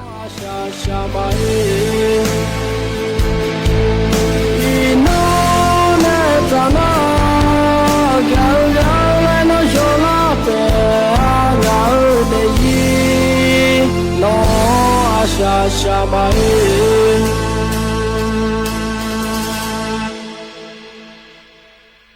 ဲ့รอยอย่างเงี้ยแต่ชาก็ชาจีคือบิมจีอ่ะเยอะแยะอยู่มาเจอกรีชุญาและช้างถางอ่ะอย่างเงี้ยคนนี้น่าเบียวดูรอยอย่างเงี้ยเห็นกันในตาหน้ากันเนี่ยเล่มทากาเลยจัดอันนี้มาอย่างเงี้ยแล้วไปเล่มทาหน้ารอยอย่างเงี้ยเลยยุคนนี้จุฬามีรอยอย่างเงี้ยนะใช้ซ้ำนี่ชามีติกานาคนนี้เป็นลมแล้วงาเจอย่างเงี้ยแล้วก็ฉุยงาจีก็ฉุยอาจจะน่าชาจะทุเทจในเราอย่างเงี้ยน่ากูรู้เป็นลมแล้วน่าคนนี้อาทิมาแบบเพจเดือดรู้ชบปัญญาแล้วไอ้ทางงานอย่างเงี้ยก็ป้าอาเป็นไงอยู่ฮะก็ป้าเป็นลมน่าเราอย่างเงี้ยไทยเพราะน่าคนนี้ปฐมพยาบาลแล้วงานอย่างเงี้ยวิธีปฐมพยาบาลแล้วเราก็แบบเพจเดือดคนนี้ชบปัญญาง่ายอย่างเงี้ยอาเป็นน่าเราอย่างเงี้ยก็ป้าเราอย่างเงี้ยก็เป็นลมแล้วเลยกันเราอย่างเงี้ยแล้วนั่นสุดๆการเล่นเสือในยาเลี้ยงใจอย่างเงี้ยอาบุมูก็เงืออาจจะพูดจูถ่ายพูดยากาคนนี้เงือเราให้จีน่าสุ่มก็จอนเนี่ยจอนยานาเดี๋ยวเลยพูดก็บอสิกาเลยกูอยากจอนอย่างเงี้ยน่าชอบก็ตัวเธอเป็นยังเลยไม่อยากช่างเลยไม่อยากหัวเลี้ยงอะไรอย่างเงี้ยเดี๋ยวเงินน่ะเลยน่าชอบพูดเลยเดี๋ยวเลยพูดมาบอกเลยยังไม่รู้อย่างเงี้ยติดตัวน่ะบุเขาจีเงาจีน่าเขาที่เขารู้หัวเลี้ยงไม่รู้อย่างเงี้ยที่มีเนี่ยก็ตัวเลยฮัจจูตัวเงือตัวเลยตัวไม่อยากหัวเลี้ยงอย่างเงี้ยจิตเอก็ชอบบ้าตัวน่าชอบบ้าตัวเลยตัวหัวเลี้ยงเราอย่างเงี้ยอันนี้จุน่าอยู่มาน่าชอบชาลีง่ะที่มีเนี่ยช้านี่ก็ชอบบ้านยาตัวแต่แล้วจะเลยบอกคุยกับพี่จงอย่างเงี้ยน่านี่ติน่าหงพูดอะไรน่าอายุดูหงบิวเนี่ยเราอย่างเงี้ยน่าคือพอจีหงเราดูเลยนี่หงจะน่าหงเลยคือนี่คือรู้เลยมีบาดอันเนี่ยง่ะจีโกเลยเราอย่างเงี้ยน่าเพียงอายุมาดูเธออีสันนิสุง่ะล่ะเลยเลยอย่าพูดจีนเนี่ยง่ายอย่างเงี้ยเพื่อต่อเธออยู่ลีน่าคนนี้เลยพูดจีนเนี่ยง่ายเราพูดจีนเนี่ยจริงอ่ะเพื่อนน้าคนนี้มาดุมน้านี่คนน่าใช้สัญชาติอาลีดูน้าคนเลยจีจีนยังง่ายอย่างเงี้ยน่าบูดน้าคนนี้เลยเพื่อนเพื่อต่อแต่ก็แต่จีแต่เลยฐานเนี่ยเราอย่างเงี้ยน่าสะน่าบ้าซุ่มน่าเราอย่างเงี้ยสภาพเธอเลยฮอร์โมนในสภาพเธอไอจูน้ำเย็นเลยก็เลยเด็ดดื้อเนี่ยเราอย่างเงี้ยเลยเด็ดดื้อเนี่ยไอ้เอามาหน้าประคบเลยไงอย่างเงี้ยนะเฮ้ยจีนเนี่ยเราอย่างเงี้ยเลยขนมผู้หลังเลยมตูผู้หลังเลยกูรู้ก็เด็ดดื้อเนี่ยเลยจีนเนี่ยกูเราละทั้งหลายแล้วกูรู้จีเลยไงอย่างเงี้ยคือก็ป้าเพียวขาก็ป้าก็ยกขาก็ป้าลงก็จีนเนี่ยเลยนะอุดูผู้หลังกูจีนเนี่ยเลยอยู่หาเพียไงอามาดากูรู้จีนเนี่ยละรู้กูจีนเนี่ยไงอย่างเงี้ยนะกูรู้จนเนี่ยอายุมาจีเขาก็ป้าเป็นลมมาแล้วอย่างเงี้ยเขารู้จนเนี่ยย้อนหนุนน่าแล้วอย่างเงี้ยแล้วอยู่ห่างแล้วพวกไอ้เนี่ยน่าคนนี้อีจูบิดอแล้วไงอย่างเงี้ยเทียมไทยไอ้จีคูบิดอแล้วอย่างเงี้ยน่าเขารู้จนเนี่ยมามือดาราน่าเขาไม่มามือดาราน่าแล้วอย่างเงี้ยที่ป้อมามือดาราน่าเขายังแบบเขาไม่โซนเน่แล้วไงอย่างเงี้ยก็ที่มาขันน่าคนนี้โซนเน่คนนี้ที่ป้อน่าคนนี้เขาเพียรลุกขึ้นมาจะเลี้ยงงูจีมาจ่องูกันมาจ่อเลี้ยแล้วน่าแล้วอย่างเงี้ยแล้วนักการเนี่ยตีโกโก้เวกูรู้ถือนะเราอย่างอยู่ก็ป้ารู้ว่าบ้าสือหาดื้อจะโตเลยล่ะอย่างเงี้ยจะโตเลยล่ะเนี่ยดื้อนะเขามาละกูเนี่ยเขามาสวยเนี่ยดื้อแม่อย่างเงี้ยก็มันน่าเราอย่างเงี้ยก็ทุจริตคนนี้แล้วลูกก็จบพูดจะกายสันมาขากานะที่กานะมาพูดมาท่านี้จะรู้มาเลี้ยงนะคนนี้ก็ทุนเนี่ยยอมกูรู้เงี้ยชดแม่อย่างเงี้ยนะรู้เลยกูยังก็ถูเลยนะยอมจีละกูยกข้อแม่อย่างเงี้ยที่ไม่เนี่ยน่าชาพูดช่างไงที่มาจื้อเขารู้เปล่าเลยหัวสาเลยที่ไม่เน้นมาเป็นลุงเงินเนี่ยคนนี้เลยอย่างเงี้ยเลยสภาพเธอสนน่าชนะสภาพเธอเลยเดี๋ยวมาดูกูจีอยู่นะอยู่สีเลยนะคนนี้มากาแม่เลยไงอย่างเงี้ยกูจีสบู่ตัวบุตรทางไงอย่างเงี้ยเฮ้ยคนนี้หัวสากามีจากการละมาอย่างเงี้ยใจนี่ก็ที่ก็น่าลอยอย่างเงี้ยกำน่าอยู่จ้นายแม่อย่างเงี้ยมาเอ็นนี่มาเงี้ยอย่างเงี้ยให้กำจีจุนายแม่อย่างเงี้ยแม่นี่มาเรียนร้อยอย่างเงี้ยอายุรู้กันเนี่ยน่าที่มาเธอทีละแล้วเจนร้อยอย่างเงี้ยมีจะมาคืนนี้กูรู้ชอบมาเลยไงอย่างเงี้ยอันที่มาคนนี้พูดละกูรู้ขจาร้อยอย่างเงี้ยอยู่หาคนนี้ขจาอย่างนี้แล้วน่าก็อย่างนี้แล้วคนนี้อยู่หาคนนี้สิดาคนนี้บิยาลาเลยไงอย่างเงี้ยนะอยู่ในจังไงตัวเจ้าเสียลูกขอทุลอยอย่างเงี้ย yo ne asia lu abo pura khaga ko to phe bi je ne ko jana lo ye nyo adima ko jana lo ye nyo adima ko jana mi cha yo mu le pira je ye nya na mi cha yo mu le pira na ala di ma sa ngo yo mu ji te ya go a je ye nyo na di ma te ma ngo ba pha ma ge te yo mu te bi go ma le tu lo da la nga ye nyo he ko niโครชิดุอันเนบิเงก่อนนี้สถาบันวิจัยวิทยาศาสตร์และเทคโนโลยีแห่งประเทศไทยยงยุนาก่อนนี้วและไงอย่างเงี้ยอายมาก่อนนี้ผู้ปนชบบิชบันในร้านเนี่ยเทียชบันในรออย่างนี้สำนักงานการวิจัยแห่งชาติยงยุนาก่อนนี้วชและไงอย่างนี้ให้ติโกโลเทียชบันเนี่ยอายมาก่อนนี้วิจัยผู้อาจารย์และไทยมือคือรออย่างนี้ฝุ่น PM 2.5คือมาบิยานิวบิมาและไงอย่างเงี้ยอยู่กันนั่นรอไทยพอก็มาบานตั้งแต่พอก็มาสาวคือมือพายบิวมาและไงอย่างเงี้ยให้คือคนนี้เอาจียมือผู้ละเชื่อดูร้านเนี่ยอย่างเงี้ยจากกันเนี่ยมาอย่างเงี้ยกันเลยมารออย่างเงี้ยกันในตันนะต่อชาติบิวไม่ได้บินามาอย่างเงี้ยต่อชาติบิวนาใส่น้ำกับเวลาเย่เนี่ยเขาจีอันนี้บุษเหออากูเนี่ยช้างต่างง่ายอย่างเงี้ยที่โคโรนาดามาอย่างเงี้ย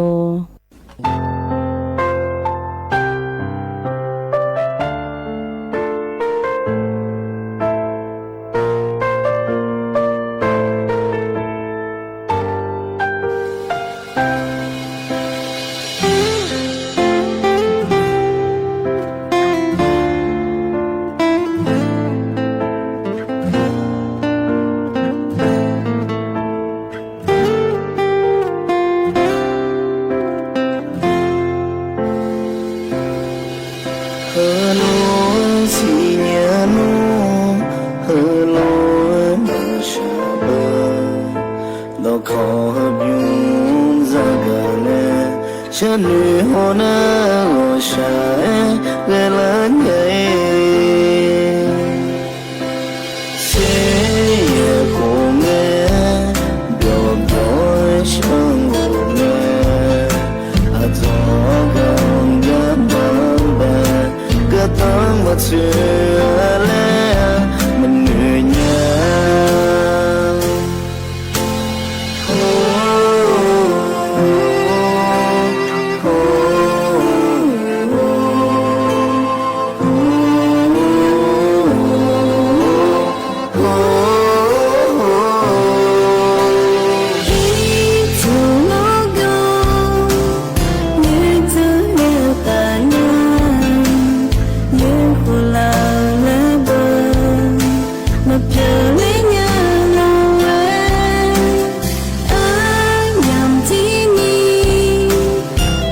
Hãy subscribe cho kênh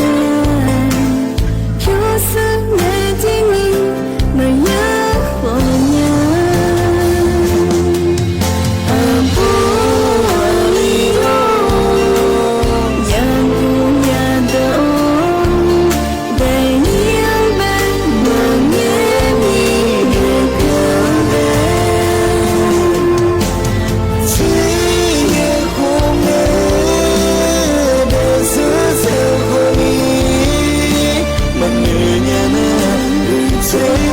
để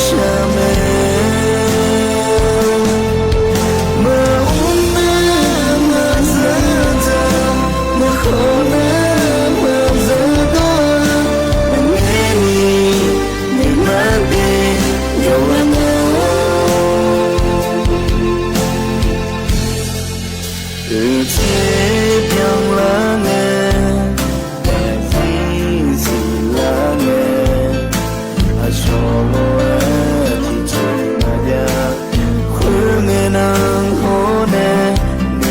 lỡ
ออย่างนี้ตัวเช้าสุก็จะยีบยุ่งยื้อ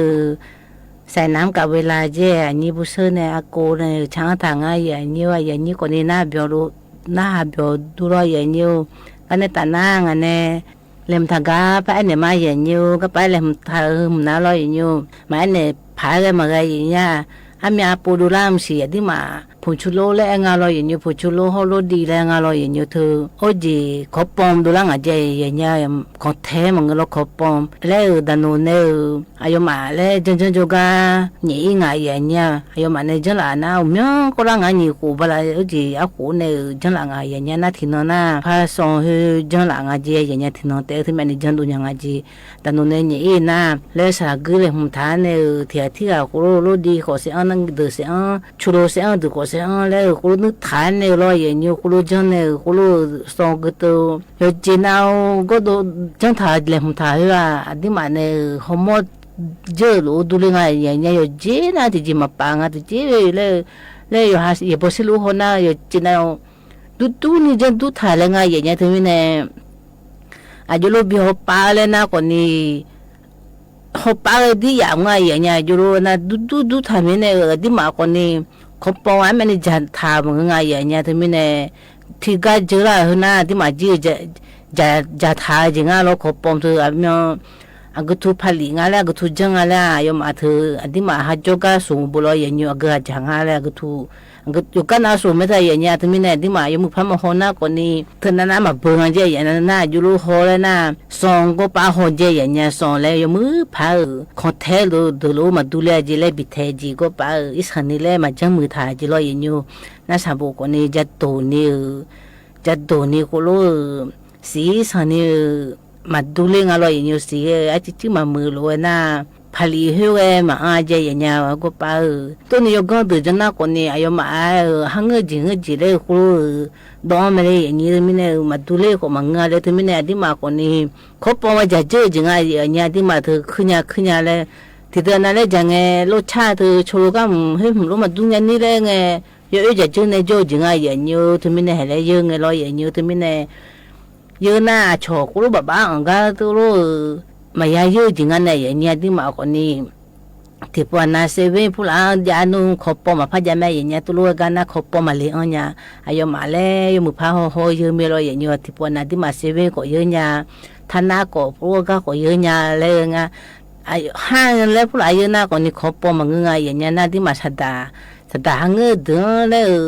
ขอทงพูดตลาดหน้าพูดก็เยอะน่าคนนี้ยังไงเนี่ยอย่างเงี้ยดูนี่อ๋อเมียดูเรื่องมหัศจรรย์น่าคนนี้อันที่มาเดี๋ยวพอสรุปหัวแล้วคนนี้มาศิลาเลยไงอย่างเงี้ยเหตุมันเนี่ยเยอะจังกันเนี่ยคนนี้พายเลยไงอย่างเงี้ยที่มันเนี่ยเยอะน่าคนนี้ชอบเยอะยาเลยตอนนั้นที่มาจีหุ่มยันอยู่ไงอย่างเงี้ยเยอะยาเลยจีงเฮเลยก็เยอะยาสัญญาณกว่าที่มันนี่ที่จับเพิ่มมาพายจับเพิ่งอะไรอย่างเงี้ยจะเจอมีรอให้คนนี้โชว์รูพูดดูแลงานเลยบีเอียดจงไงอย่างเงี้ยนะมาบีเอียดคนนี้พาโจเบื่ออย่างเงี้ยที่มันเนี่ยว่าสักมีจัดการในละมาอย่างเงี้ยรออย่างเงี้ยก็ในตาหน้างานเนี่ยเล่มทากาเลยไปเนี่ยมาอย่างเงี้ยก็ไปเล่มทำนะรออย่างเงี้ยตัวเขพูดละจีอยากตัวเขพูดละง่ายอย่างเงี้ยจีตัวเขพูดละเขาจีอาเสียรู้พูดละขากาจีมือเลยไอ้ด้านเนี่ยมาอย่างเงี้ยเขากำน้ามนเนี่ยดอกเขงอย่างเงี้ยมันนี่ดอกเขตลอยอย่างเงี้ยโหจีมิฉาผู้หลังชาวบ้านอย่างเงี้ยมิฉาผู้หลังเลยอีสานนี่แล้วอย่าผูกเลยบิลาเจอย่างเงี้ยเลยอย่าผูกเลยโหจีอันที่มาคือมันนี่เขกุโล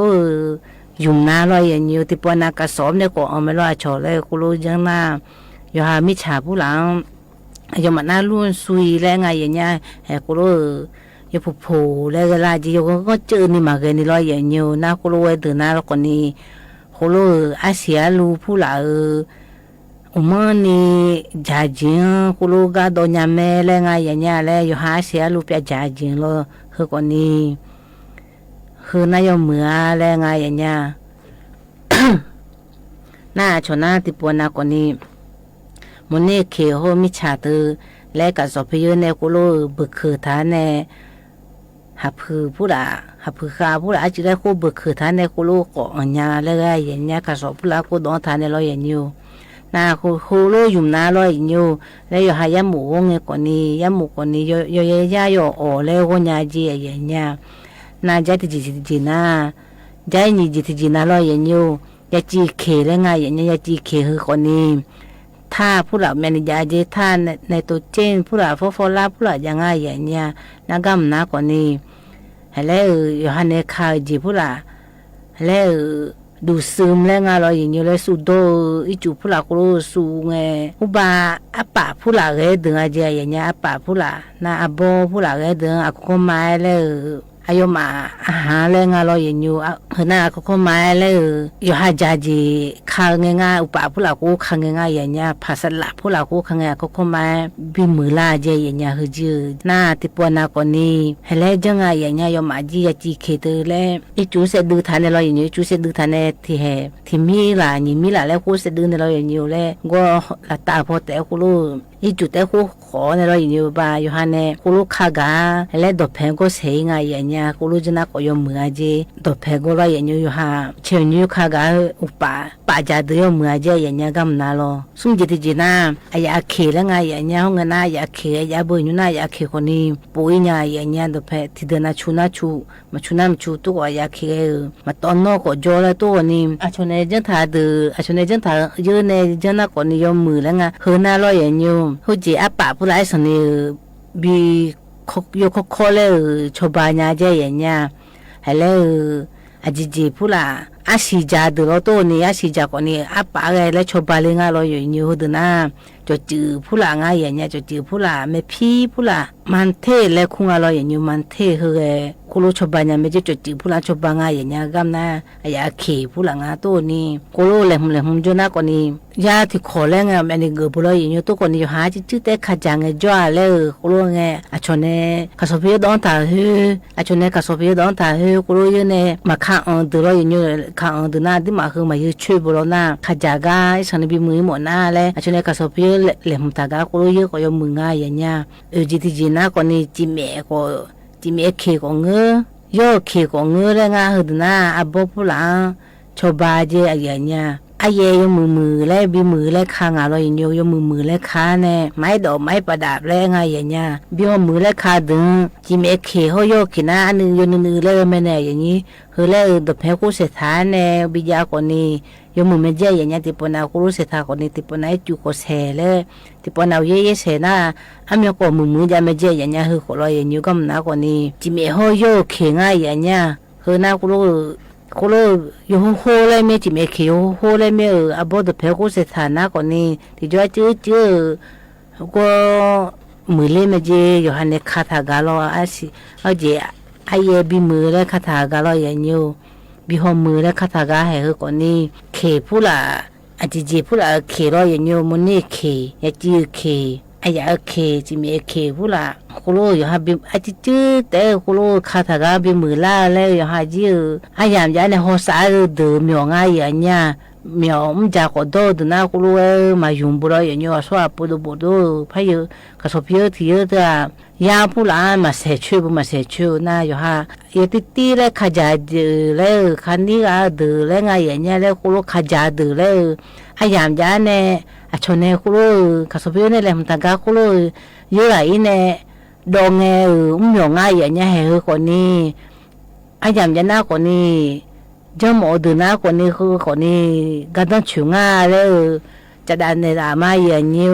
ก็เลยมาใจอาศัยก็ที่ก่อนนั้นเราอย่างนี้เหรออยู่ฮะสิดาผู้หลานอยู่ถ่ายเลยผู้หลานง่ายอย่างเงี้ยอยู่ถ่ายที่เดือนหน้าคนนี้ให้ยายุ่งจีไม่รออย่างเงี้ยที่ปวดหน้าก็มาอยู่ถ่ายงานนี้รออย่างเงี้ยที่ไม่แน่สิได้อยู่ฮะอายุปุรุญญาเลยมาอยู่ฐานะคนนี้จีไม่เจอย่างเงี้ยน่าอยู่ถ่ายเลยนะกับปาน่างาตีทางอย่างเงี้ยงาตีเราตีงาจีก็ได้เนี่ยมาอย่างเงี้ยอาเบน่ารออย่างเงี้ยอยู่ฮะที่เงินเดือนจะดูนะเงินเดือนเลยอย่างงานเนี่ยอย่างเงี้ยเงินเดือนจะดูนะรออย่างเงี้ยเลยโฮโมเป็นไงเนี่ยเลยอายุถ่ายไม่เจอย่างเงี้ยน่าอยู่ฮะยุ่งเลยกันนะคนนี้ เขาก็ป้าอยู่หาแม่นี่ยุทธาแล้วยุทธาเนี่ยก็อาแม่นี่อยู่แล้วก็ป้า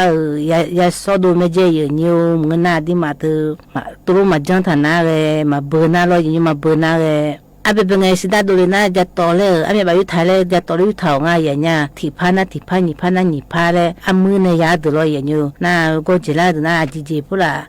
ยุงจีน่าอยากกายอย่างเงี้ยแต่ไม่เนี่ยจ่าจีก็ยายุงลูกขึ้นนามาก็ยาเติมนุ่มเพอสูดูก็สูที่ด้านนั้นลูเยอะเนี่ยสูดูก็สูแล้วแต่ไม่เนี่ยจะต่อเลยสิดาดูเลยนะจะต่อเลยที่พานะที่พางายเลยตัวยุทธาเนี่ยอาเบแบบนั้นจะต่อเลยยุทธาไม่เนี่ยลอยอย่างอยู่ยุทธาเนี่ยก็จีน่าดูน่ากูอยากสอนงานเนี่ยอีกข้างผิว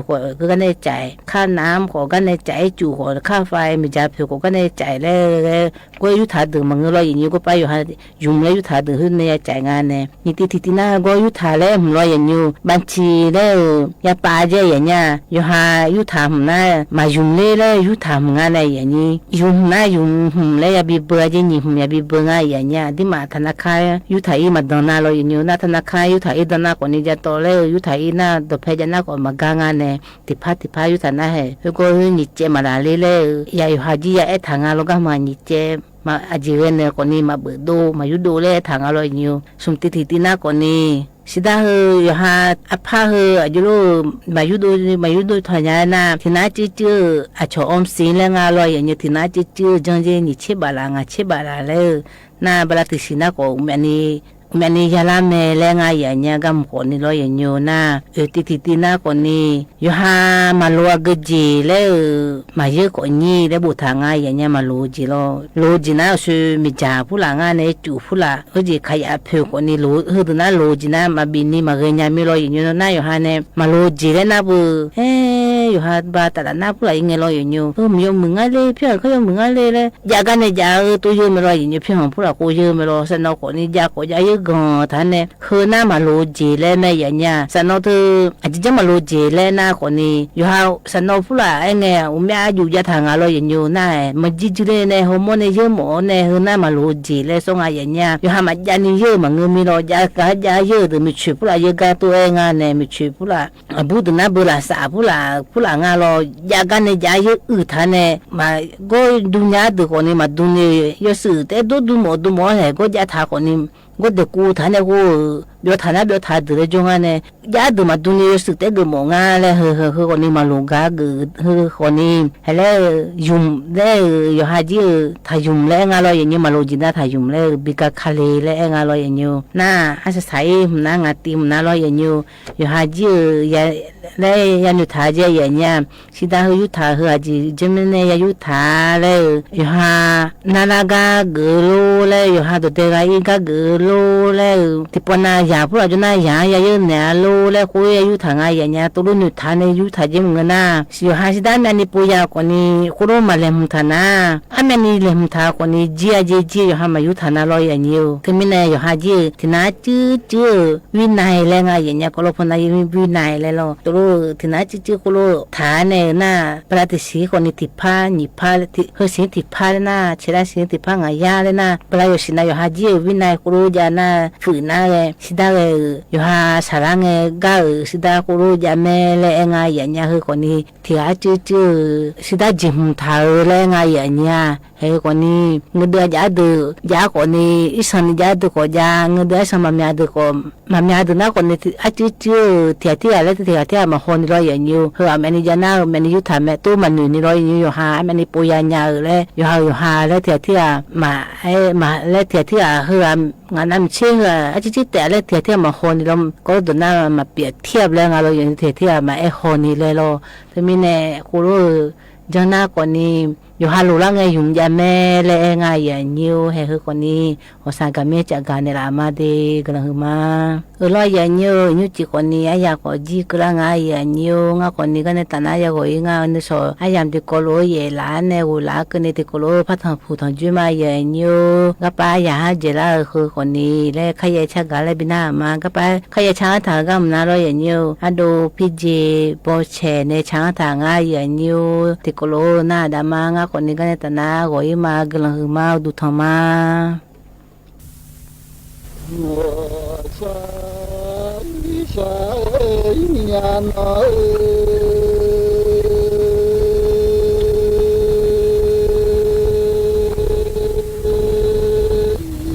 ya yo ma si ma si mo thung la ma nya di ho nya do ho la ma ya yo singa si no thung la ma si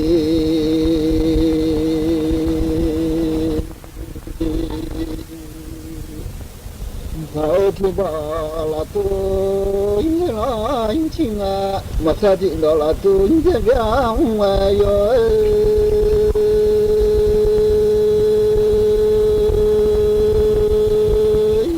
我想想，哦，你呀，不过我哈的啊，我想你呀，也还算不明喽。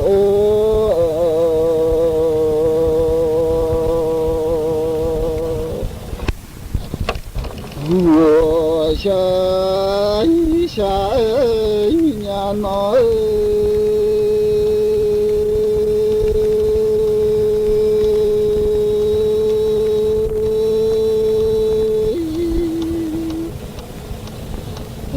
也有问那米的嘛，我娘哦，都讲那米的比我拉嘛，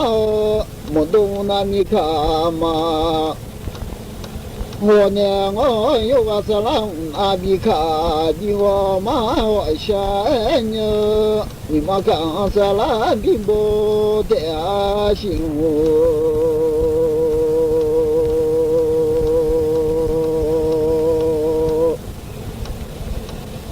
我莫个多不花呀错，你妈这个刚把手刚安那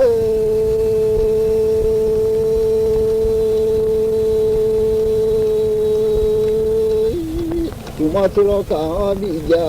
做，嘞妈我想你呢，你妈刚把手刚我有些幸福。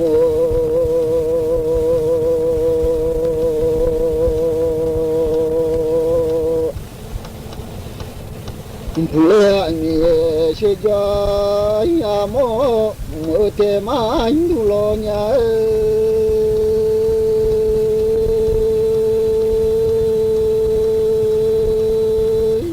cuma celaka bijatu nge kalau tak cangkel yo wang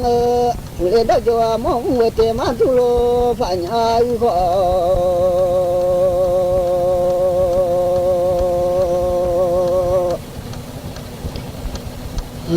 pula ni sejaya mo ya khabar ni semi seyo lalonya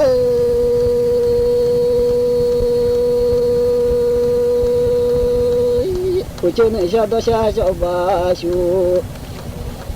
hanya wasyaninya semua moncini tadule fanyani la wasyaninya ya kama sya'au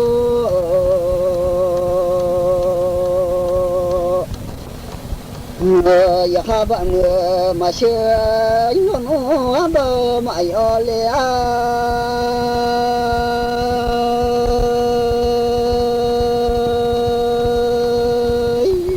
cuma dalam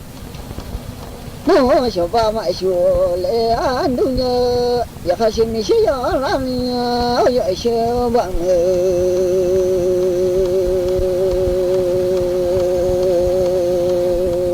cuma siapa siapa masuk nya sama cuma cila no cipo mati le andunya Sacha cini cibo telalo nyamunga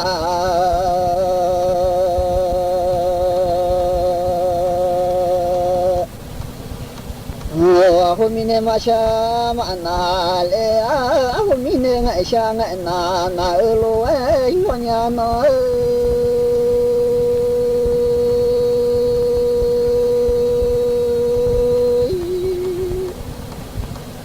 Samanya ga mo cini to nyulenya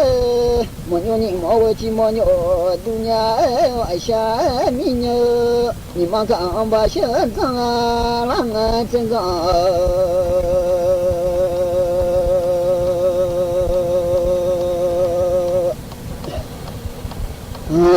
怎么你啊？莫接你走啊！在眼明大马路哎，可怜呀！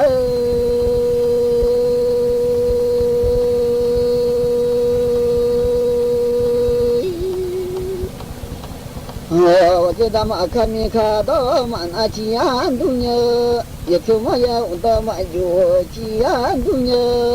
怎么莫今年早老那你要修你啊？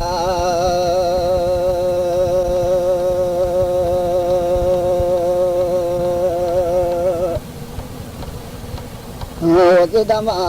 看你看到马那来，几两个是副板到那。呀也怎么呀？我到马就啊，几两个是副板到就来修呀，还那修啊王啊。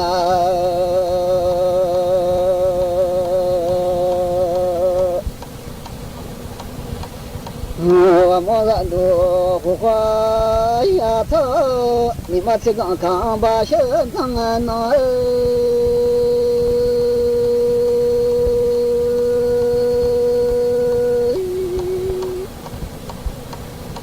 我莫干多大家头，你都来呢，兄弟们那这个这些努拉米呢，我下下来米呢，眼睛瞧瞧俺的你啊。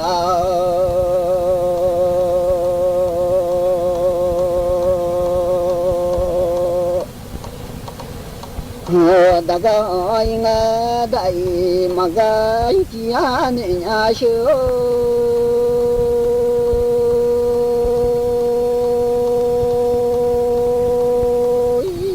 怎么你个没经验？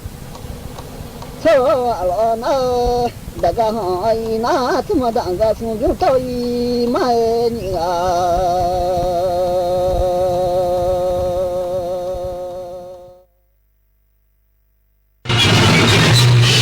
สถานีวิทยุกระจายเสียงแห่งประเทศไทยและเครือข่ายทั่วประเทศเสนอข่าวต้นชั่วโมงรู้เร็วรู้จริงเกาะติดทุกสถานการณ์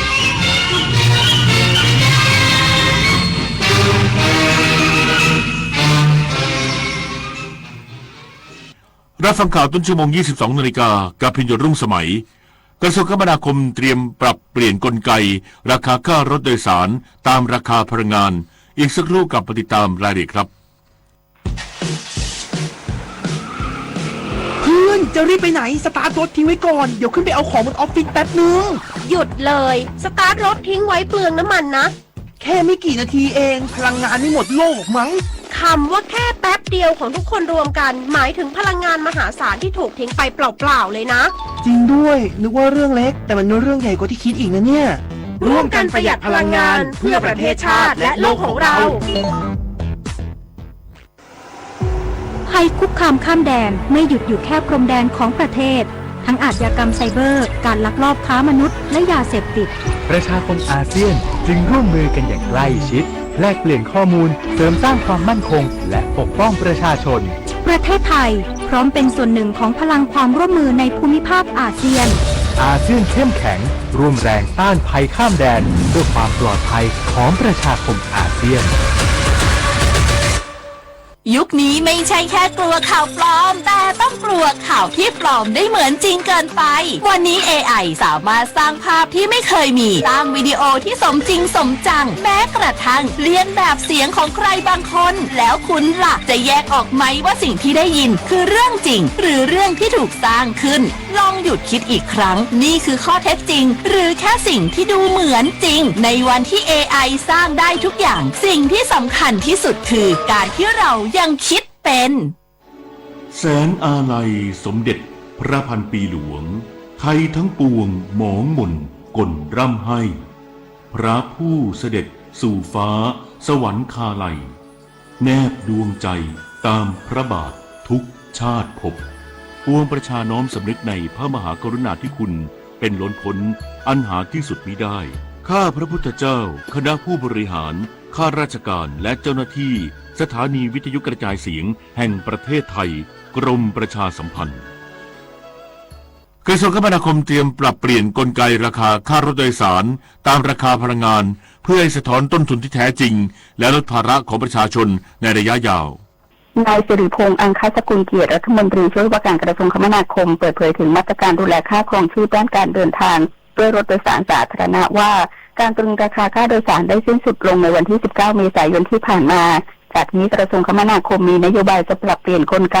การกำหนดราคาค่าโดยสารใหม่ให้มีความยืดหยุ่นและเป็นธรรมต่อทั้งผู้ประกอบการและผู้บริโภคโดยจะกำหนดให้ราคาค่าโดยสารสามารถปรับขึ้นและปรับลงได้ตามสภาวะราคาน้ำมันในตลาดโลกซึ่งถือเป็นการเปลี่ยนแนวทางจากในอดีตที่มักมีการขอปรับขึ้นราคาเพียงอย่างเดียวทั้งนี้ตั้งแต่ช่วงก่อนเทศกาลสงกรานต์เป็นต้นมาราคาน้ำมันได้ปรับตัวลดลงมาแล้วประมาณ 7.50 สตางค์ซึ่งเป็นสัญญาณที่ดีสะท้อนว่าค่าโดยสารมีโอกาสที่จะปรับลดลงได้ตามกลไกราคาใหม่เพื่อให้สะท้อนต้นทุนที่แท้จริงและลดภาระของประชาชนในระยะยาวด้านนายสรพงษ์ไพฑูรย์พงษ์อธิบดีกรมการขนส่งทางบกระบุว่าขณะนี้อยู่ระหว่างการพิจารณาปรับลดอัตราค่าโดยสารลงอีกเนื่องจากพบว่าส่วนต่างของราคาน้ำมันในปัจจุบันโดยอำนวยให้สามารถปรับลดลงได้อีกประมาณ2 บาทนพศรแก้วคำรายงานกระทรวงการอุดมศึกษาวิทยาศาสตร์วิจัยและนวัตกรรมเปิดตัวโครงการ Space F รุ่น 7 มุ่งผลักดันเทคโนโลยีอาหารไทยสู่เวทีโลกนายชนันท์ วงศ์สวัสดิ์รองนายกรัฐมนตรีและรัฐมนตรีว่าการกระทรวงการอุดมศึกษาวิทยาศาสตร์วิจัยและนวัตกรรมหรืออวเปิดเผยถึงโครงการบ่มเพาะและเร่งการเติบโตฟู้ดเทคสตาร์ทอัพระดับสากลแห่งแรกของประเทศไทยหรือ Space F รุ่น 7 ซึ่งสำนักงานนวัตกรรมแห่งชาติองค์การมหาชนหรือ NIA และภาคีเครือข่ายจัดขึ้นว่าเป็นการสานต่อความสำเร็จในการแก้ปัญหาของอุตสาหกรรมอาหารผ่านนวัตกรรมอย่างยั่งยืนโดยผลักดัน Space F รุ่น 7 สู่ระดับนโยบายและการสร้างความตระหนักรู้ว่าอวมีเป้าหมายที่จะนำผลิตภัณฑ์นวัตกรรมอาหารจากสตาร์ทอัพรุ่นนี้ไปนำเสนอในการประชุมคณะรัฐมนตรีในอีก2 สัปดาห์ข้างหน้าให้นายอนุทินชาญวีรกูลนายกรัฐมนตรีได้ทดลองชิมเพื่อสร้างความตระหนักว่าฟู้ดเทคคืออนาคตของประเทศและย้ำว่ายังต้องคงรสชาติแบบไทยแม้จะใช้เทคโนโลยีขั้นสูงโดยนวัตกรรมอาหารถือเป็นหนึ่งในประเด็นภายใต้เศรษฐกิจเพื่อสุขภาพที่จะเป็นเครื่องยนต์ขับเคลื่อนเศรษฐกิจตัวใหม่เพื่อผลักดันให้ไทยเป็นศูนย์กลางการท่องเที่ยวเชิงสุขภาพของโลกโดยได้รับการสนับสนุนจาก BOI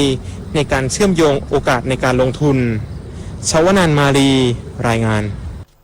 ผู้ว่าราชการจังหวัดนราธิวาสลงพื้นที่ติดตามไฟป่าอำเภอเมืองนราธิวาสภาพรวมควบคุมสถานการณ์ได้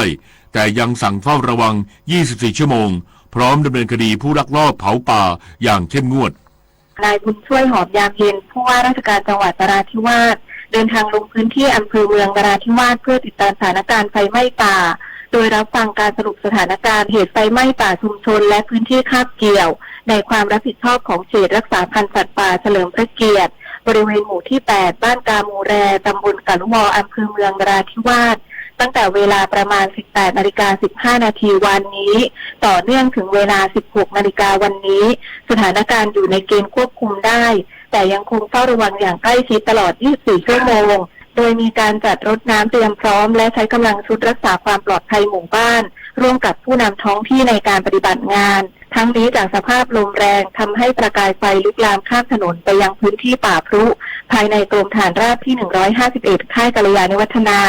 ซึ่งสามารถควบคุมสถานการณ์ได้เช่นกันและยังคงจัดกำลังเจ้าหน้าที่ทหารเฝ้าระวังอย่างต่อเนื่องผู้ว่าราชการจังหวัดนราธิวาสเน้นย้ำให้มีการแจ้งความดำเนินคดีเพื่อให้เจ้าหน้าที่ตำรวจติดตามตัวผู้ลักลอบจุดไฟมาดำเนินคดีตามกฎหมายอย่างเคร่งครัดพร้อมกำชับให้ใช้กลไกศูนย์ปฏิบัติการอำเภอในการป้องกันและแก้ไขปัญหาอย่างเป็นระบบปพิชญานันท์ เทพรักษ์ สวท นราธิวาสรายงานปิดน้ำกันวันนี้เพื่อชีวิตที่ดีกว่าปิดไฟกันเถิดหนาเพื่อชีวาลูกหลานไทยจบข่าวพิญโยรุ่งสมัยอ่านรับฟังข่าวครั้งต่อไปเวลา 23 นาฬิกาติดตามข่าวที่นำเสนอไปแล้วได้ที่ www.thainews.prd.go วิทยุแห่งประเทศไทยให้ความรู้คู่ความสุข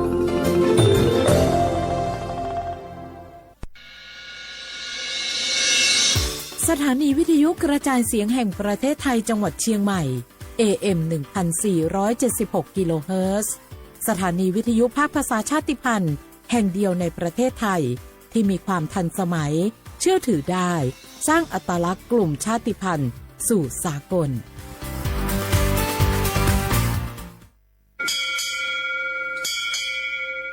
โอโบดาจ้า โอมิชอปเปอร์ เหมอซุงคา ก็ว่า ย้อซง โอดูธรรมา สถานีวิทยุภาษาชาติพันธุ์แห่งเดียวในประเทศไทยทันสมัยเชื่อถือได้แล้วพบกันที่สวทเชียงใหม่ AM 1476 กิโลเฮิรตซ์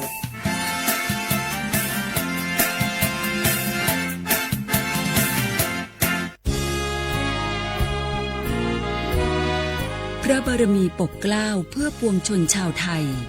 จากพระราชกรณียกิจนานับประการที่พระบาทสมเด็จพระเจ้าอยู่หัวและพระบรมวงศานุวงศ์ทรงทุ่มเทพระวรกายทรงงานอย่างไม่เหน็ดเหนื่อยเพื่อประโยชน์สุขของประสบนิกรจากโครงการหลวงสู่การพัฒนาแหล่งน้ำส่งเสริมการศึกษาและด้านสาธารณสุขที่มุ่งเน้นการพึ่งพาตนเองและการพัฒนาอย่างยั่งยืนทุกย่างพระบาทคือการทรงงานทุกพระราชดำริคือพลังแห่งการพัฒนาเพราะประชาชนคือหัวใจของแผ่นดินร่วมเสริมสร้างความรักในสถาบันหลักของชาติโดยสำนักงานประชาสัมพันธ์ที่ 3 กรมประชาสัมพันธ์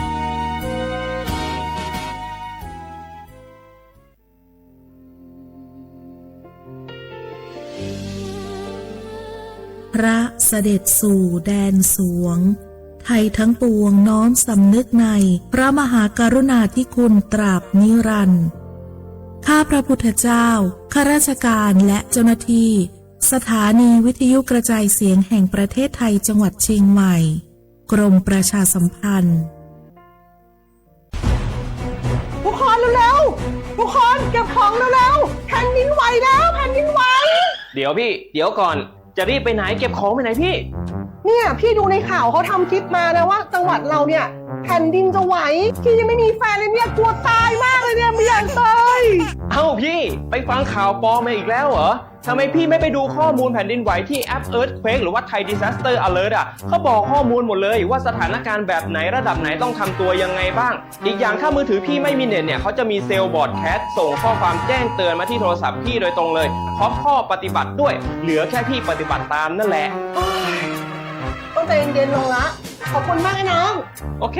รู้ทันสาธารณภัยห่างไกลความเสียหายด้วยความปรารถนาดีจากสำนักงานประชาสัมพันธ์ที่ 3 กรมประชาสัมพันธ์จังหวัดเชียงใหม่ขอความร่วมมือทุกภาคส่วนงดการเผาเพื่อลดปัญหาหมอกควันและมลพิษทางอากาศจากการเผาป่าและการเผาเศษวัสดุทางการเกษตรตามประกาศมาตรการสำคัญเพื่อควบคุมการเผาในพื้นที่ต่างๆโดยมาอนุญาตเพื่อมีการเผาใดๆทั้งสิ้นเพื่อเป็นการลดมลภาวะจากฝุ่นละอองขนาดเล็ก PM 2.5 ตั้งแต่ 1 มกราคมถึง 31 พฤษภาคม 2569 หากจำเป็นสามารถลงทะเบียนขออนุมัติผ่านระบบไฟล์ดีดหรือเบิร์นเช็คฝ่าฝืนต้องระวังโทษจำคุกและปรับหรือทั้งจำทั้งปรับจังหวัดเชียงใหม่ส่งเสริมการใช้เทคโนโลยีในการจัดการขยะและเศษวัสดุทางการเกษตรเพื่อลดการเผาในอนาคตและสร้างสภาพแวดล้อมที่ดีขึ้นในระยะยาวหากพบเห็นการเผาในพื้นที่ห้ามเผาหรือพบผู้กระทำผิดสามารถแจ้งข้อมูลได้ที่053-112-808หรือ191ตลอด24ชั่วโมง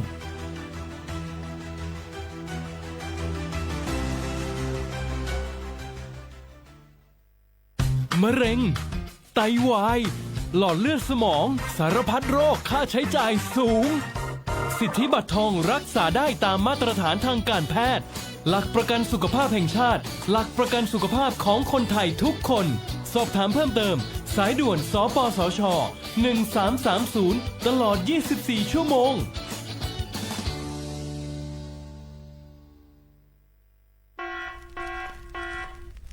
จ่องหู้คาหือปอดห่องจึงไทยพบทบยาปัญหาการเผาสูงแห้งเตอร์หรือเส10 ล้านไห้ โคปักมัน90%ไผ่ไม่ป่าเถินนั่นลูกตีกัวนเอาขาเผาหาตั้งกินตั้งย่ำอย่าในเถินคือแลกการเผาไหว้หรือสีเหตุการณ์ให้การสนเอาว่าได้เป็นเพิงต้นเข่ากับอันผูกเลี้ยงตัวสัตว์นั่นในเยาค่ะเป็นปัญหาเฮ็ดให้เกิดหมอกควันกล้อง PM 2.5 เป็นเพเฮ็ดให้ตุ้มเตอถึงป้ายอยู่ลีเฮาค่ะอาสาเข้าคาก็ติปอดตุ้มเตอถึงตั้งเป็นปอดตั้งเป็นแก่นสาตั้งเป็นหัวใจและลูกไกวไหลในค่ะห้องการป้ายทรายและเทคโนโลยีตั้งเมืองจึงไทยย้อนผิดหมอกให้พ่อแม่พี่น้องเขากึดลือการเผาปันจันล้มแสนเซออันลีตาลูกตาลานเฮาค่ะจอมตอนโครงการวางแผนการเจอตีลินตาเตลดย่อมฝุ่น PM 2.5 เลยตั้งมุมมองไฮลีเซวชสำนักงานวิจัยแห่งชาติ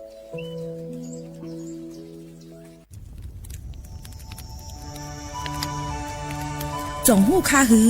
ก้อนโมก้อนไฟอันเผาอยู่ตีกลางปางนั่นอ่ำเลยหายกว่าตั้งเลยมันเตเป็นฝุ่น PM 2.5 เซขึ้นมาเฮ็ดให้ป้ายอยู่ลีเฮาคาขึ้นในคาออลองลดย่อมปัญหาจังไหนในอ่ำหยาบค่ะเงื่องแวอ่ำเผายุกยักเหมือไม่ตนเยอตนเข้ากับในให้ในสวนเฮาเปลี่ยนมากองไว้จ้อมกันเซเฮ็ดเป็นฝุ่นสภาวะอ่ำนั้นแจกแพยุกยักเฮมันปอดถูกเมียนอีกป้าดังโฮมมือกันฟังด้วยไฟไหม้ป่าเถินเฮาขาดฉุกดีเลยผูกต้นไม้น้ำเพิ่มปันปืนตีสีเขียวเฮ็ดเฮาจันล้มเสียนสายตาเฮากูก็เลยตั้งมุงมองไฮลีเสฐานหน้ากอกับสืบปืนเผาตี 3กรมประชาสัมพันธ์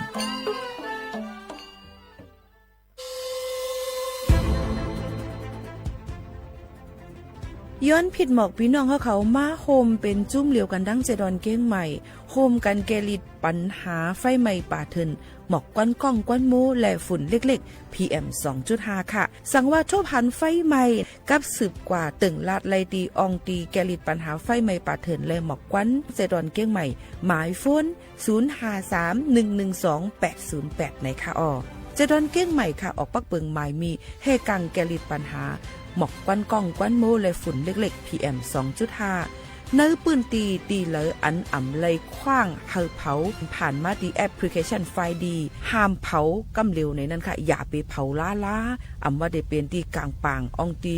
ห้ามเผาเกยยุกยักไม่ดอกกูอันในค่ะแต่เอาวันที่1 เดือน 1อิงเกรด2เหงปลาย26ต่อถึงวันที่31 เดือน 5 2เหงปลาย26ในผู้เหลอเผาเฮ็ดผิดปักเปิงเตญาตัวต่ำตั้งผิดจำหนังปักเปิงหมายมีกำเหลวในนั้นค่ะเลยตั้งมุงมองไฮลีเซห้องการฐานหน้ากอกับสืบเจดอนเก้งใหม่มาโฮมเป็นจุ้มเหลวกันดั้งเจดอนเก้งใหม่โฮมกันรักษาสภาวะฟิงตื้นเป็นเฮ็ดให้จันล้มถวยเจออันลีต้องฟ้าเสียนเสออ่ำมีหมอกควันกองควันโม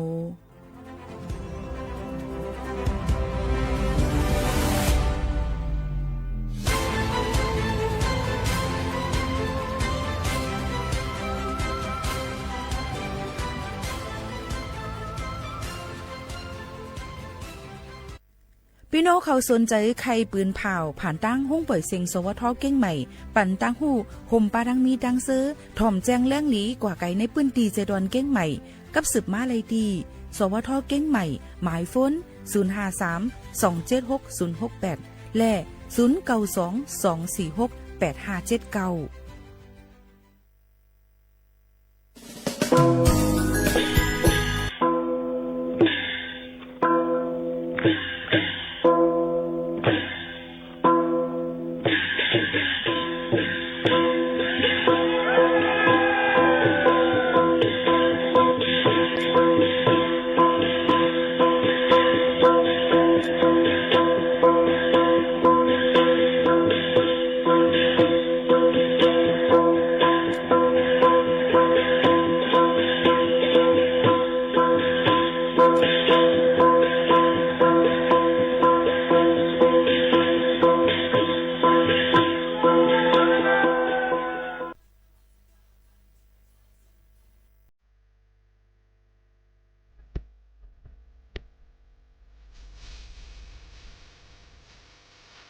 เหมอสูงค่ะเหมอสูงพี่น้องผู้ยินถ่อมเสียงใต้เขาตั้งเสียงกูก็กูเกินค่ะ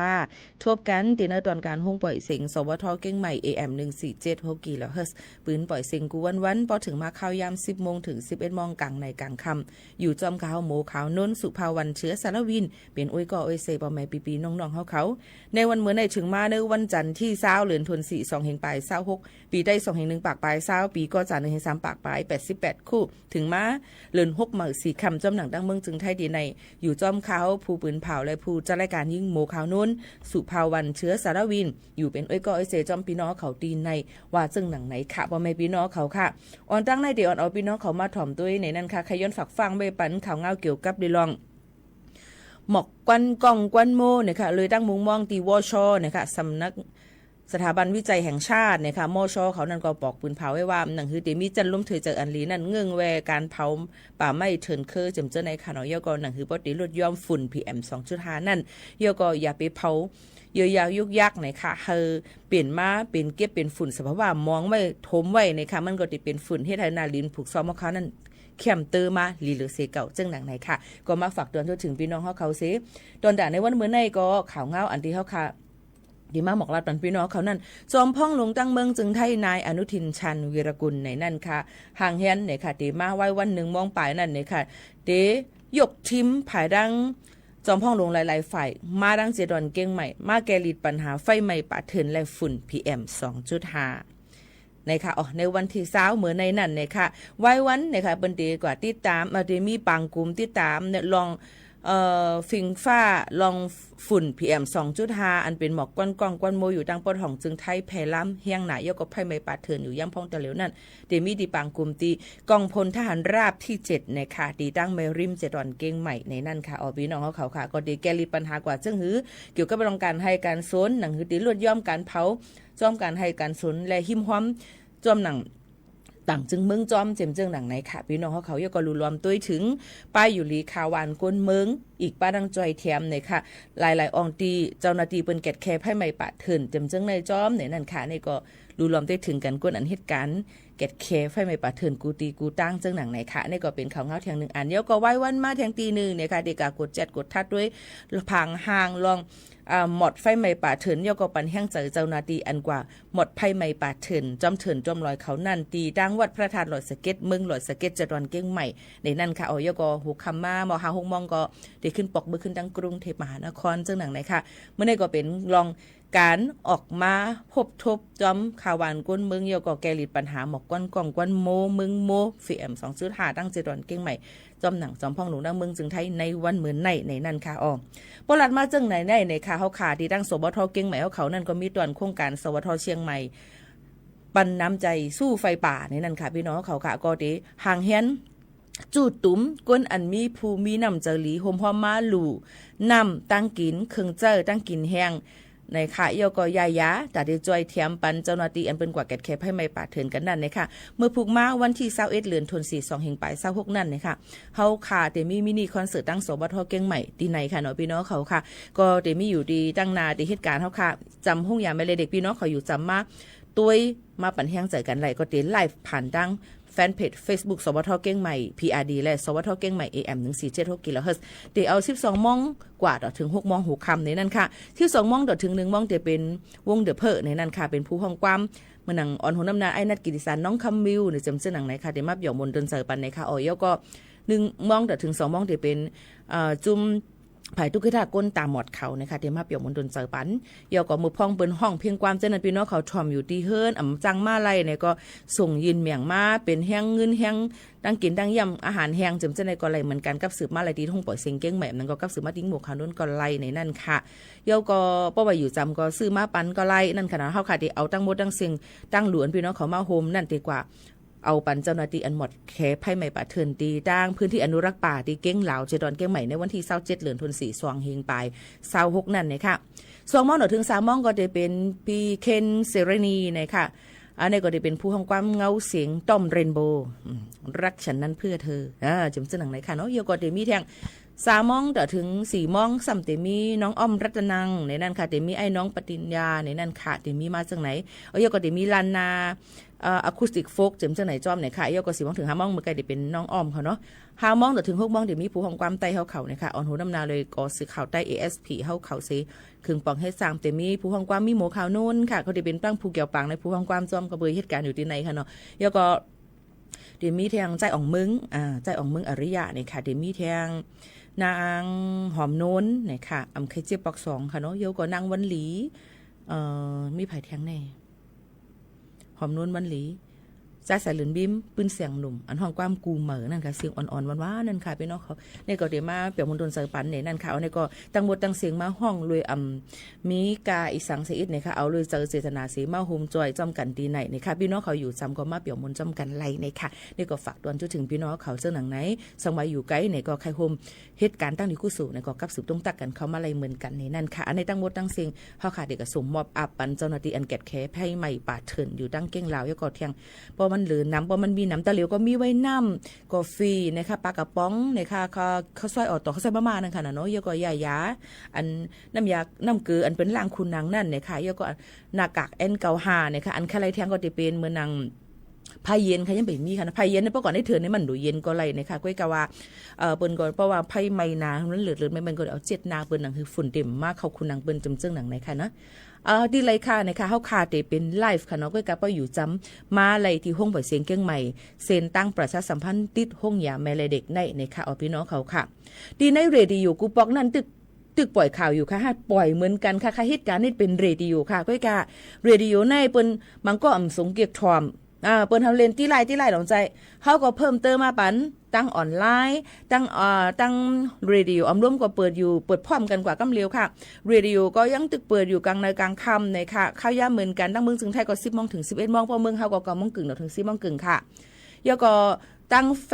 ตั้งเฮิรนซ้อมตั้งเฮิรนล้ำออนไลน์พร้อมกันกว่าห้องปล่อยเสียงก็ตึกออกเรดิโอนั่นนะคะเรดิโอก็ห้องปล่อยเสียงนั่นแหละออมร่วมก็ยังตึกปล่อยเหมือนกันในนั้นค่ะฮับถอมในกูตั้งในนั้นค่ะพี่น้องเขาเหตุการณ์มาที่ในเขาในปี17เดี่ยวในค่ะเนาะปีที่17เดี่ยวในนั้นค่ะนี่ก็มันก็เตรียมปองใจว่าตะเหลี่ยมเฮ็ดห้องปล่อยเสียงเฮ็ดปล่อยข่าวที่เรดิโอก็เฮ็ดเรดิโอนั่นเดียวที่เฮาคาในปนจือมันเต็มว่าสวทเก่งใหม่ก็ลูกดีว่าสถานีวิทยุกระจายเสียงแห่งประเทศไทยจังหวัดเชียงใหม่เรดิโอไทยแลนด์เก่งใหม่เรดิโอไทยแลนด์เก่งใหม่นี่ค่ะเนาะอ๋อค่ะกอบนั้นเฮาค่ะยังตื้อเหตุการณ์เหมือนเก่ามันก็พี่น้องเขากูก็มันก็เตรียมปองเจอว่าเหตุการณ์ที่เราพองเฮาค่ะก็เอามาบอกลาถึงพี่น้องเขาเยาค่ะนะใครฮู้จังหือประวัติตอบได้ติดตอบปันป้อแม่พี่น้องเฮาค่ะอ๋อ โอเคลือใจถ่อมด้วยเทียงเพ่งกว้างมันหูถูกใจกำมาเขาขาดจงขึ้นมาถ่อมด้วยเทียงว่าปีโมเขาโน้นทางเฮียนไว้อีสังเทียงตนดาฝากตวนจนถึงพี่น้องเขามันก็ได้สุกทรงเกียกินป้ออ่ำใส่ในพักเยืนนั่งเคี้ยวอ่ำกับหมักไม้อันส้มในตีอ่ำหั่นเจอตีอ่ำหวานหนังใจพองเนื้อไก่พองเนื้อหมูอ่ำนั้นก็รสดีพองหวานอ่ำนั้นมันก็ห้องหวานน้ำปลาพองกูเพลไรตีแล้วห้องน้ำปลาพองเหมือนในเจ้งไรพองนะเปลี่ยนพองหวานมันก็ว่าหินโฉมงมันก็ว่าน้ำปลาพองมันก็ว่าอย่างแทงมีอย่างแทงหินโฉมงน้ำปลาพองพองหวานมีจืดต่างอันแทงซึ่งหือแทงกำเขาคำมาอุบจำกันแต่เหลียวในถ่อมได้เพียงความหมันหูถูกใจกันก่อนเพียงความหัวในได้เป็นเพียงความปีหมูขาวนู้นห้องจอมอ่องมึงไหวค่ะนะอริยาค่ะเนาะหักขอดตักไหนค่ะสืบนี้ถ่อมจอมกันค่ะ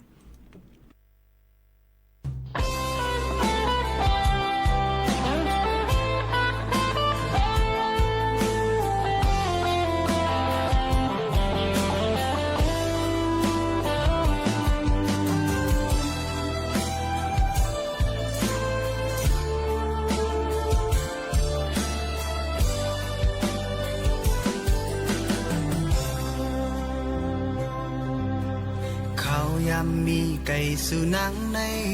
หูเจอเป็นเสือลำเงาอยู่มองก็เจอจับไว้ฝ่ายนางวันขึ้นปนลอมคนมองหันยามเฮาเลยอยู่จำหอมกอดน้องอิงอกให้อุ่นใจ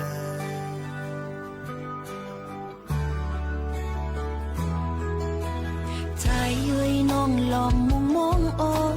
วันเฮาขึ้นอยู่จำโฮมเสือพอมือปีผ่าถึงเจอในนางเจ้าป้ออำลีกวางหักยินส่งให้ดำใจได้เก็บเสียงไว้ตาปีก็เลี้ยวมันแก่นเจอหักนางเป็นหือมาก็เดอำพนคื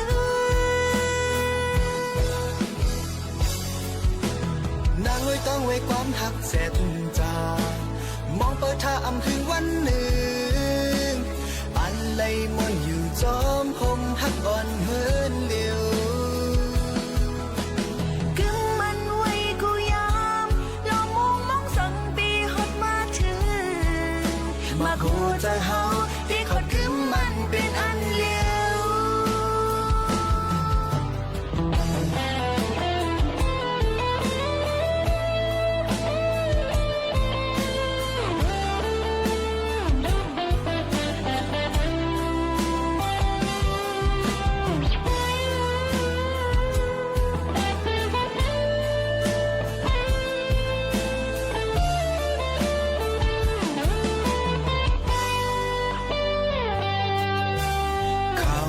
มีไก่สุนังในหูเจอเป็นเสือลำเงาอยู่มองก็เจอจับไว้ภายนาง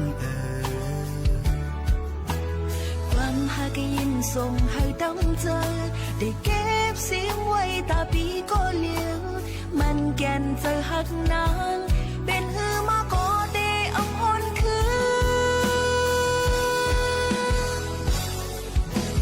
นางไว้ต้องไว้ความหักเสร็จ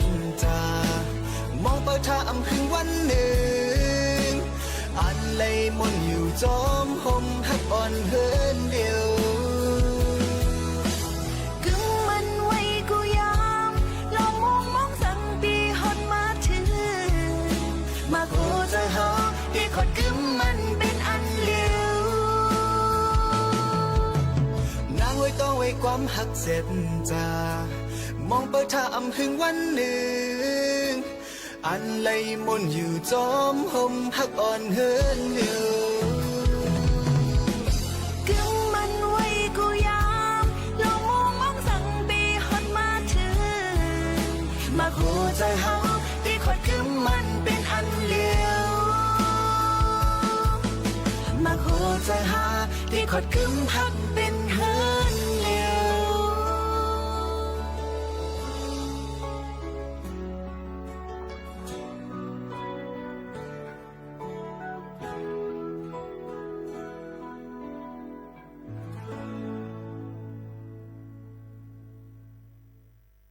ว อ๋อค่ะพี่น้องเขาค่ะถ่อมกว่าเยาวพิงกว่ามันหูถูกเจอหนึ่งโหเนี่ยค่ะกำเลยเขาขามาตัวเนี่ยค่ะว่าเป็นตั้งขึ้นสอนเป็นคดีขึ้นไว้เนี่ยปัญญาเนี่ยค่ะเราเกี่ยวกับเลยลองว่าหลุดดีพองเนื้อไก่พองเนื้อหมูจำเจอเลยเขาส่งเกี่ยวกินกันนะมันก็ว่ากำกินลงพองหวานหิ้งฉงมองเนี่ยกินอันพองเนื้อไก่เนื้อหมูไปจำเจอหนังนั้นค่ะก็นั้นแหละผ่ายเจ้าหน้าที่ปลิกหันปลิกซึกหันเขานั่นเบิ่นกว่าตียอบไหลจุ้มจ้าเจออันเฮ็ดพองหวานเนี่ยค่ะอำนั้นก็อาจิโนโมโตะอำนั้นนะมีถึงอำนั้นทางน้ำไหมอำนั้นห้องว่าน้ำปลาพองหินฉุมมงยก็รสดีอันปลอมมันนั่นเนี่ยค่ะอันมันเป็นอันปลอมมันนั่นค่ะเนาะมีอยู่7ก็จอมกันกำเหลวไหลของกลางอยู่24,000เหงอันในนั่นค่ะเจ้าหน้าที่ CIB เขาก็ในนั่นค่ะโฮมตั้งหลายๆฝ่ายเดียวก็โฮมตั้งฝ่ายอาหารและยาอยเขาตียอบไหลก้น7ก็ในค่ะอันตึกครึ่งปองเฮ็ดสร้างพองหวานอันปลอมเดี๋ยวก็รสดีอันปลอมมันอยู่มีเครื่องหมายการก้าเดี๋ยวก็ใจเฮิรนหรือเซาที่ในกรุงเทพมหานครเป็นองดีเฮ็ดอันปลอมมันนั่นเลยอำไลลองมาตรฐานอำไลจำหนังฟิงปึงปืนตำวางไว้นั่นเนี่ยค่ะเดี๋ยวก็ที่ส่งข้ามกว่าต่างเจตอนตอนตาได้ส่งกว่าเที่ยงตั้งมึงต่างจึงมึงจอมเหรียญลิ้นจอมหิมหอมเจิมเจืองหลังไหนเนี่ยค่ะเจ้าหน้าที่เขาก็ไล่ของกลางในนั่นค่ะเอามาได้เป็นเครื่องจากอันเป็นเฮ็ดมานั่นค่ะเนาะยก็ลองเปิ้นตึกหางเฮียนไว้ติตักใส่ในถุงให้ติครึ่งปองให้สั่งตักใส่ในถุงให้ก็เงียบไว้ให้ก็ได้ใส่ออกกับขายนั่นมันเป็นอันปลอมมันค่ะนำตื้อหรือสิ24,000ปากเกาเหง18ถุงในนั่นค่ะพี่น้องเขาลาดว่าก้นอันฮับอันตีนยอบไหลนั่นเนี่ยค่ะเฮ็ดลาดว่าเฮ็ดมาแต่2 ปีแล้วปรันมาเจอในต้องย่ำพองตะเหลวในเฮาต้องกินยาอันปลอมมันหือวนสอนด้วยขนาดเยี่ยวก็เป็นวันเฮาเมืองเฮาเนี่ยมีวันหมดอายุมันคาพี่น้องเขาขายอย่าไปว่าเขาซอยออกรอเขาซอยมาในค่ะเนาะเยี่ยวก็นำโคคาโคล่านำแพนตาสปายจำจังได๋หันมีไว้เป็นปีเป็นเลินเป็นนังติเตมาในมันโหลเลยเขาซอยออกต่อในอยู่หึงสุดเนี่ยป่นให้5เลินค่ะเนาะพี่น้องเขาอายุมันหมดมันได้เหม็นมันดิมินหึนมันดิมินตังแบตจังนั้นนะเยี่ยวก็โคคาโคล่าเพราะไว้หึงนะล่าเนี่ยแก๊สมันนั่นก็ติมีเจิมเจิงหนังในค่ะออกพี่น้องเขามันก็ลีกูเนี่ยในค่ะวันเฮาเมืองเฮาในกำนำเขาก็ได้ออนกันซื้อกินในของยูดิยาหลาเนี่ยของยูดิยามาในที่ขังหือบ่เป็นจังนั้นมาเนี่ยก็ของเมืองไทยเนี่ยอันปอใหม่มาในแค่มื้อไหนในที่ขังหือที่เตมันในเฮาคาจองฮู้ค่ะมื้อนั้นเขาซอยออโตว่าเจิมจะได้มักอันมื้อนั้นเขาไว้ๆนี่แหละอันที่ถุงน่ะนะถุงนั้นบ่เป็นเมืองมานมานั่นในบ่เป็นเมืองมานมาในเขาได้ห้องเขาได้มีปลาดังผองหวานกันในนั้นกำเหลียวที่เต็มในเมืองไทยมันมีเนี่ยค่ะเนาะน้ำปลาผองในกวนไตเขาค่ะในมีตื้อน้ำไรค่ะอันเตมันในเปิ้นเอาสังเฮ็ดค่ะเนี่ยค่ะว่าน้ำปลาผองเนี่ยค่ะเนาะยินโจมขอบใจนะคะอันดีต้องถามกันเขามาเนี่ยค่ะเนาะยินโจมที่มีส่วนโฮมจอมในนั้นค่ะเนาะต้องฮู้ค่ะคือว่ามันก็ว่าอย่าไปกินน้ำปลาผองเลยอย่าไปกินผองหวานในมันหลีกินเนาะเด้จังนั้นจังไหนเนี่ยค่ะว่าก้อยกากินเมืองญี่ปุ่นเขาเนี่ยเขากินค่ะนะเย็นเบืองพักเย็นนั่งเขียวตั้งกินนั่งยำเขาได้ใส่ปลาจังนั้นจอมในนั่นขนาดเนาะลองตั้งจังไหนค่ะก็มาถึงว่ารัดนี่เกี่ยวกับเรื่องน้ำปลาพองแต่เรื่องในรัดกว่าเกี่ยวกับเรื่องเป็นที่ยอบนั่นก่อนเยาก็เฮ็ดมาเยาแต่2 ปีกับนั่นแหละเปิ้นก็ที่ยอบเขาตั้งหมดนั่นเสเอากว่าตุกคอกเฮ็ดจำหนังปักเปิงหมายมีเปิ้นตั้มวางไว้นั่นจังหนังในค่ะพี่น้องเขาอันนี้ก็ออกมาฝากถึงพ่อแม่พี่น้องเขาว่าเตกินสังก็โหลเลยฟังไว้ด้วยเอาลีๆนะคะอย่าไปหมั่งเก้อใครจะเจออันเหมือนหนังว่ามันถูกเนี่ยค่ะมันเหมือนกันเก้เนี่ยค่ะมันตะเหลียวเนี่ยมันปลอมเลยนะหนักของปลอมนำอย่าไปวางก้นปลอมว่าใครมีอยู่พี่น้องเขาว่าจังนั้นค่ะเนาะอันเป็นโคลนนิ่งกันมานั่นแท้อินเต็มมีมาวเนี่ยค่ะต่อหนังสังตัวกะทั้งหลายก็หังดีหังงามกูก็ป้าตรงตัวค่ะเนาะAIเนี่ยมันเฮ็ดมันหมดค่ะพี่น้องเขาก็กะอันมันเฮ็ดอะไรในเจอก้นเนี่ยค่ะเนี่ยมันเฮ็ดเป็นไรนั่นจังนั้นเนี่ยค่ะเนาะอันนี้ก็มันก็ขึ้นกลับมาก้อยกาเพราะเขาขาหมอเจอให้มันเป็นพ่อนลีกอลีเพราะเจออันเป็นพ่อนลีเนี่ยก็ได้เป็นเพศตอนตาเฮาขาจังหนังไหนค่ะเนาะกับนั้นเฮาขาก็หลูเลยฟังไว้เนี่ยค่ะอยู่จอมกะปานไฮไลท์เกี่ยวก็หลูเลยหมอฟังไฮไลท์จอมเนี่ยนั่นค่ะเปียวมุนจอมมันล้นๆแห่งเพียวเนี่ยก็สำไรค่ะเนาะก็มาหางลีหางงามน่ะAIเฮ็ดทางลีนั่นค่ะว่าลูตัวเต็งแต่มึนในล่ะสำเดียวว่าในเที่ยงเลยค่ะนะพี่น้องเขามันก็ว่าเฮ็ดหยังไงสู่ต่างแค่พังไปหางลีให้ตัวเตล่ะก็ขึ้นหลุดเลยถามขึ้นว่ามีผู้เลอเพอต่างแค่พังหางลีสิปอกเนาะผู้เลยเพอก็แค่หางลีใครก็ต่างแค่พังอันหางลีกูก็นั่นค่ะแหละด้วยกะบางปองบางเลยมาบ่เฮาค่ะมีบหน้าเพียวมันก็จ่องใกล้หันค่ะโอ้โหแองแอลมีมันก็ซื้อเลิกเทอะคันไหนด้วยกะเพราะว่าต่างนายาวบ่เปิ้นต่างเป็นเมี่ยงเหมือนเฮาเนี่ยนะเหมือนเฮาเนี่ยแล้วก็เพราะเขาเฮ็ดในคำแองเห็นในเห็นนวมใน เห็นในเอียงเห็นในกวนมันกุ้งก้อยในเอียงเป็นแอลค่ะเนาะจังนั้นก็มีมาเนี่ยค่ะหันตัวเต้มาอ๋อแพบแอดเตียป่นโถเตียโพ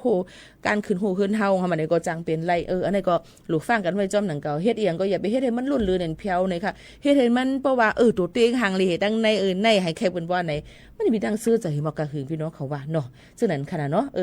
ในก็เอามาลัดในตัวอย่างมันกุ้ยในนั่นค่ะค่อยกับมันก็ว่ามันเป็นเรื่องของเฮาว่าเฮาเตเฮ็ดอ่ะก็แล้วแต่ในนั้นค่ะมันเป็นปลายวนก็ตั้งเกี่ยวเผอตั้งเกี่ยวมันนี่ค่ะค่อยกับอีสังก็เยามันมีอีสังอันคำป่นเลยหรือลองเตมันไหลในนั่นค่ะเอาพี่น้องเขาค่ะในก็ออกมาฝากตอนทุถึงพี่น้องเขาจังหนังไหนค่ะเนาะ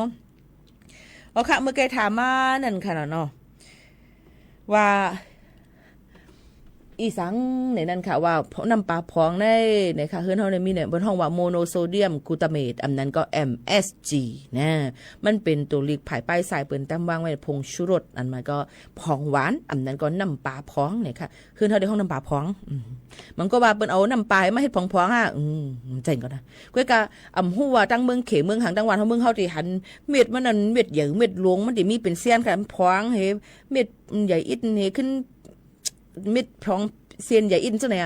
หัวอันนั้นแต่หัวเปิดมันเป็นอันปลอมมันเอาอีสังมาเฮ็ดค่ะเนาะประดังมึงขี่เนี่ยมันล้ำหูจำใจเขาไรเนาะเพราะอันเตมันนั่นแต่ก็พองหวานโมโนโซเดียมกลูตาเมต MSG อันว่าอันเตมันนั่นก็เปิ้นเตเฮ็ดเอาที่มันนิ่วค่ะมันสับปะหลังอันนั้นก็มันนิ่วเลยตั้งออยในค่ะพี่น้องเขาค่ะเปิ้นเฮ็ดมาจากไอ้นั่นในค่ะเนาะเพราะเป็นอันเตมันในค่ะนะพี่น้องเขาค่ะอันนี้ลาดไว้ก่อนค่ะนะ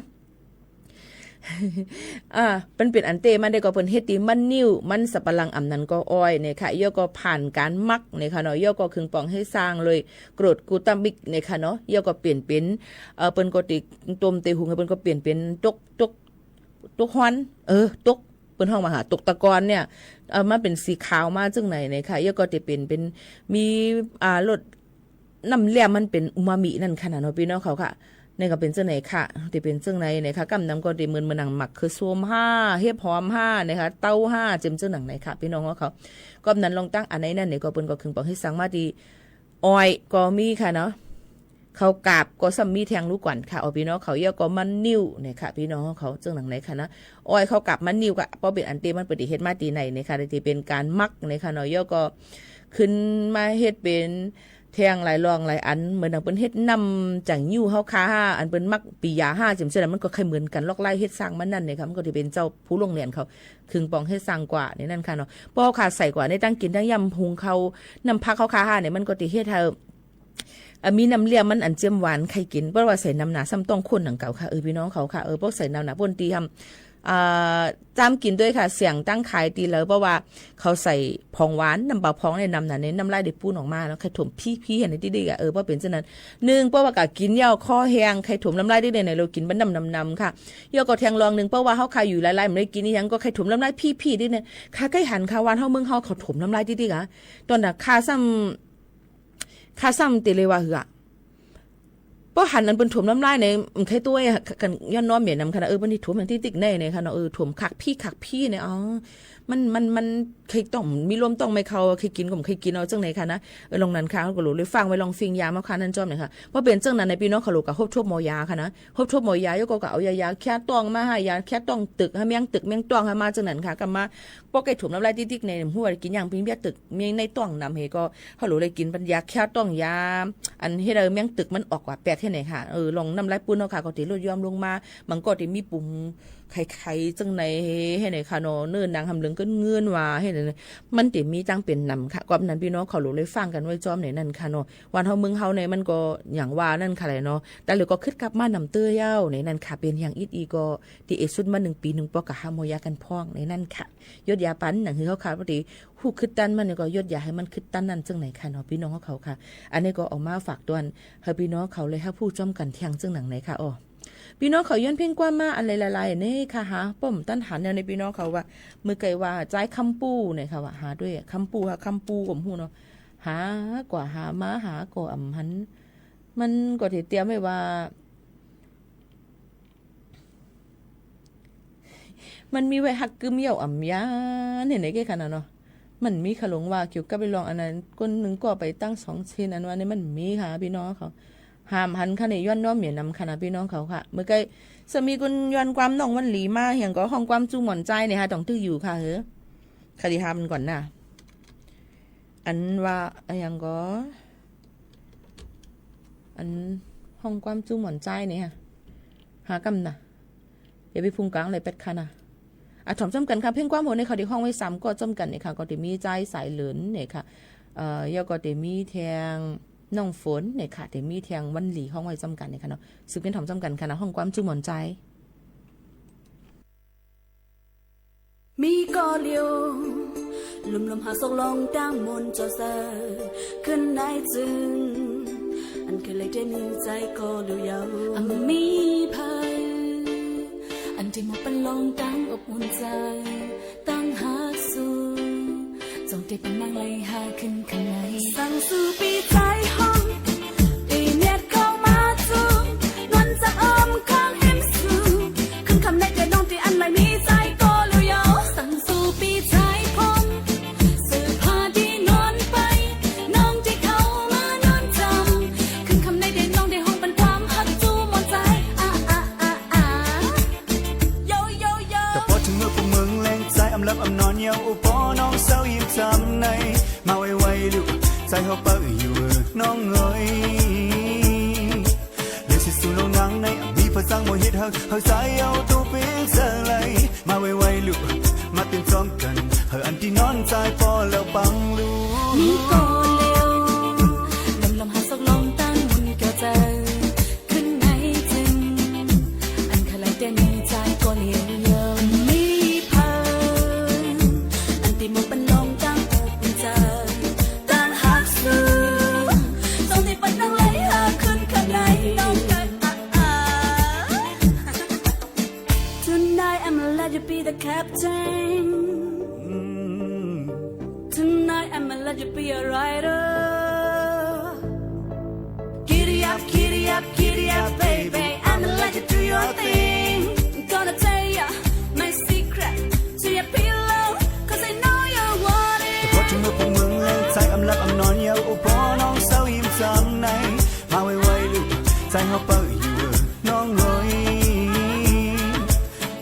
น้องนางในมีภาษาโมหิตเฮาใจเอาตัวเป็นเสลยมาไวๆลูกมาเต้นพร้อมกันเฮาอันที่นอนใจพอแล้วปังลู สั่ง ก สู่ปีใจห้องตีเนียดเข้ามาจูนวลจะอ้อมข้างเห็นสู่ขึ้นคำในใจน้องที่อันไม่มีใจก็เลียวยาวสั่งสู่ปีใจพงสื่อพาดีนอนไปน้องที่เข้ามานอนจำขึ้นคำในใจน้องได้ห้องเป็นความหักจูหมดใจสั่งสู่ปีใจห้องตีเนียดเข้ามาจูนวลจะอ้อมข้างเห็นสู่ขึ้นคำในใจน้องที่อันไม่มีใจก็เลียวยาวสั่งสู่ปีใจพง มีภาษาโมหิตเฮาใจเอาตัวเป็นเสลย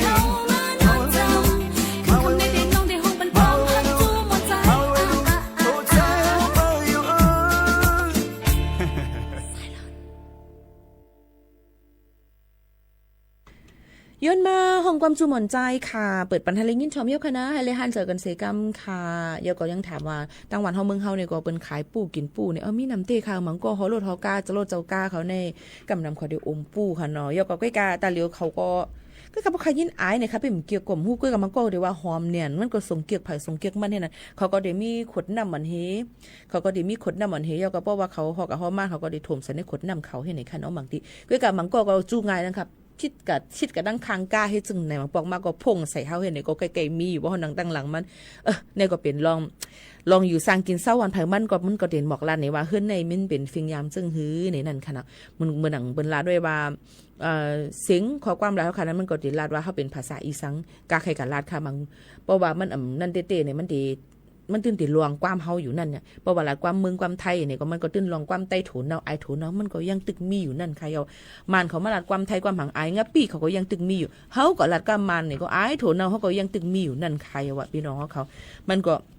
เขมันแล้วก็ไทยเนี่ยก็ชิชๆเขามันตื่นหายก็ตึกมีอยู่นั่นค่ะแหละมันก็ตื่นตีหมอกลาดถึงว่าเขาเป็นเจอก้นเจอเคยสังเนี่ยค่ะลองฟิงยามตั้งเฮ็ดเฮาขานั่นเนี่ยค่ะมันตีหมอกลาดนี่เพราะว่าก้นในคือเฮินเฮาขามุ่งของเฮินนะคะสั่งสอนปนปั่นจึงหือจิมเสื้อไหนเฮาเปิ้นก็ตีลาดปันให้นั่นค่ะเนาะกำนั้นเฮาค่ะที่เฮ็ดสังก็วนสอนหน้าสอนหลังด้วยลีๆนำๆเนี่ยค่ะนั่นคือก็ได้อยู่เลยจอมในเมืองกวนของได้ง่ายลงเจออำสุกสักเผอในนั่นค่ะพี่น้องเฮาเขานี่ก็คัดเจอออกมาฝากดวนจู่ถึงพ่อแม่ปีน้องๆเขากุกกุกก้นจังหนังในเย้าค่ะพี่น้องเขาค่ะมีสั่งเทียงค่ะละเมื่อเนี่ยค่ะเขาดิเคลัดอีกอย่างเทียงตึกหาเป็นปืนหูตั้งหันพี่น้องเขาเอามาฝากตัวในค่ะเนาะพี่น้องเขาค่ะอ่ะแล้วก็อันใกล้ๆมาลัดถึงกันหนูพี่น้องเขาค่ะใครมาลัดถึงเทียงว้าเนี่ยนั่นค่ะเป็นนั่งยิ่งอ่อนก้อยก็เซต้าอย่าไปใครเปลี่ยนนั่งยิ่งก็อันเตปึงอิงตึดหนองหมาเปิ้นหนาเพียวอาลาเนี่ยค่ะเฮาก็หลุเลยค่ะเจอบิงอิงเอาเอ็นแห้งตัวเจ้าเก่าขึ้นไฮไลท์เดแคนแคมเตอร์ลีหรือเซเปิ้นเนี่ยนั่นค่ะอ๋อเฮาเตเป็นนางยิ่งก็อันลัดลองอำลีเฮาเตเฮาเป็นนางยิ่งก็อันลัดลองอำลีต่างก็ซ้ำยองขึ้นกุ่งตัวเจ้าเก่าจังนั้นเฮาเตเลยยองกุ่งเจ้าเก่าเลยลองอันตั้งคัดเจอมีลองเผิกจืนขาวเสือนั่นก้วยเนี่ยนั่นค่ะเฮาเตเฮ็ดเนี่ยค่ะนางค้างหอรู้เก่าค่ะเตเฮ็ดนางหอคำค่ะโอ้เนี่ยเก่าค่ะเตวนเลยอยู่ก็เหลียวก้วยเสตีกลุ่มสุกสักใจอยู่จังไหนค่ะย้อนลองกลุ่มวนลองสุกสักใจนั่นมันเตเฮ็ดให้กว่าถึงตีลองมุงบ้องฝันเอานั่นก้วยมันติดเทิงกว่าแปดจังนั้นค่ะเนาะสังว่ามีคนต่างก็ลัดถึงลองอันอำลีเหนือเฮาในจึงเฮาก็ติเลยเฮ็ดแกงอำหู้อำหันกว่านั่นกุ้ยย้อนว่าเฮาเตอำไลตันเหมือนจึงหนังเจอเขาอยู่ละลายค่าจือเปิ้นอยู่ติ๊กๆนั่นกุ้ยนี่นั่นค่ะเฮายังตึกมีคนก็อันโลเลยหักความเสเรื่องรู้เฮาคามาต่อถึงมือเลียวในอยู่ค่ะเฮาขายยังตึกหลูกคัดเจอตอนตาเขาเที่ยงตั้งนำตั้งหลายกวนเมื่อหนังเฮาขาก็ได้มีปอมีแม่มีปีนางมีปีน้องเจอคือมีกวนหักเฮาขามีลูกมีหลานเฮาขาจุ่มเจอหนังไหนก็เฮากลุ่มกะวนลองเตือนอันนี้ต่างหลวงเฮาหำเฮ็ดในซ้ำติอำเป็นปางกว่าไรในนั่นค่ะพี่น้องเฮาเขาสังว่ามีกวนก็อันถังเหล็กเฮาก็เนี่ยเฮาก็ติอำถังเหล็กมันขึ้นค่ะเฮาเตะคัดเจอใส่เฮียงนำหรือสิเก่าเทียงให้เฮ็ดในเขากะนานกุ้ยในนั่นค่ะบ่กลุ่มเก่าว่าเมื่อว่าเก่าอยู่ติ๊กๆในมันติมีพรหลีอีสังในนั่นค่ะเนาะพี่น้องเขาค่ะเหมือนนางหันอยู่เนินสื่อออนไลน์ค่ะเพราะเปิ้นเตรียมมาว่าอีกนึงย่อมฮับห้องไหลย่อมฮับห้องไหลเพราะเปิ้นว่าลองอันนำลีซ้ำขึ้นเอาขอความอันเป็นปันตั้งหันถึงนั่นสิขึ้นมาเตรียมมาตอบมาว่าเทียงกำก็นั้นหันขึ้นมาเตรียมมาว่าเทียงในเยี่ยวไว้สิปอกจงฮือค่ะฮือปล่อยมันค่ะไว้เหมือนหนังมาเห่าไม่ต้องแห้งค่ะพี่น้องเขาป้านมันว่ามันแค่ว่าเมื่อเลยตีเปิ้นยังตึกค่าซื้อเฮาขายอยู่นั่นป๋องว่าเฮายังตึกมีกะขันเยี่ยวก็เฮายังตึกมีหลีหรือเสเขาอยู่ป่วนขนาดเองค่ะเมื่อไรที่เปิ้นว่นหันถึงเมื่อไรที่เปิ้นว่นถึงตุกจือตักเสียงจือเฮาขานั่นในป๋องว่าเปิ้นลืมเฮาขากว่าเยี่ยวค่ะให้วนว่าจังนั้นไหนค่ะเนาะก้อยไก่อย่าไปวนว่าเปิ้นลืมเก่ากว่าเยี่ยวในเฮียงเลยเปิ้นวนทันถึงเนี่ยนั่นก็ตับหรือวนค่ะก็ปูว่าก็เหลียวก้อยในเซต้านะคะเฮ็ดสร้างอันตัวเจ้าเก่าใครเฮ็ดใครเป็นนั่นเลยอยู่ค่ะตับหรือเลยวนอีสังนำค่ะนะฝากเตือนถึงพี่น้องเขาจังหนังไหนค่ะอยู่เฮาเป็นค่ะใจเย็นให้ไล่กูลองกูอันก็เหมือนหนังกลางใจเยี่ยงอันนั้นตื้นเตะเต็มทนค่ะพี่น้องเขาอันนี้คัดจะออกมาฝากเตือนถึงพี่น้องเขาให้ไล่ยินถ่อมจำกันจังหนังไหนค่ะอ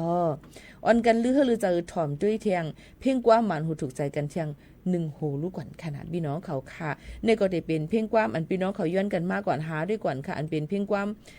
ใจคำปูเขานั่นก็กลายเป็นเพ่งกว่าต่างหูค่ะนะเอามาต่างเตี้ยนปั่นปอแม่พี่น้องเขานั่นให้ได้ยินถ่อมจำกันจังหนังไหนค่ะ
เฮาเขาคาพี่น้องเขาเนี่ยค่ะก็หาเขาดังเซงเนี่ยค่ะเนาะค่ะกูก็ค่ะข้าวย่ำจะมดเซงที่ยันผัดยันปอไม่ปีน้องๆเขาเมื่อกว่าเนี่ยค่ะนะจ่องขึ้นมาหบมาทบจอมปอไม่ปีน้องเขาแทงย้อนสู้ปั่นให้อยู่ลีกินหวานก้างอย่างเพียเขียนกันกูก้นจ่องขึ้นทบกันแทงมือพุกค่ะม่อนค่ะเหมยสูงค่ะ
สถานีวิทยุกระจายเสียงแห่งประเทศไทยและเครือข่ายทั่วประเทศเสนอข่าวต้นชั่วโมง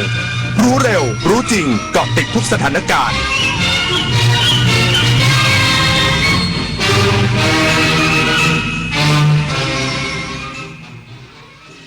รับฟังข่าวต้นชั่วโมง 23 นาฬิกากับพิโยรุ่งสมัย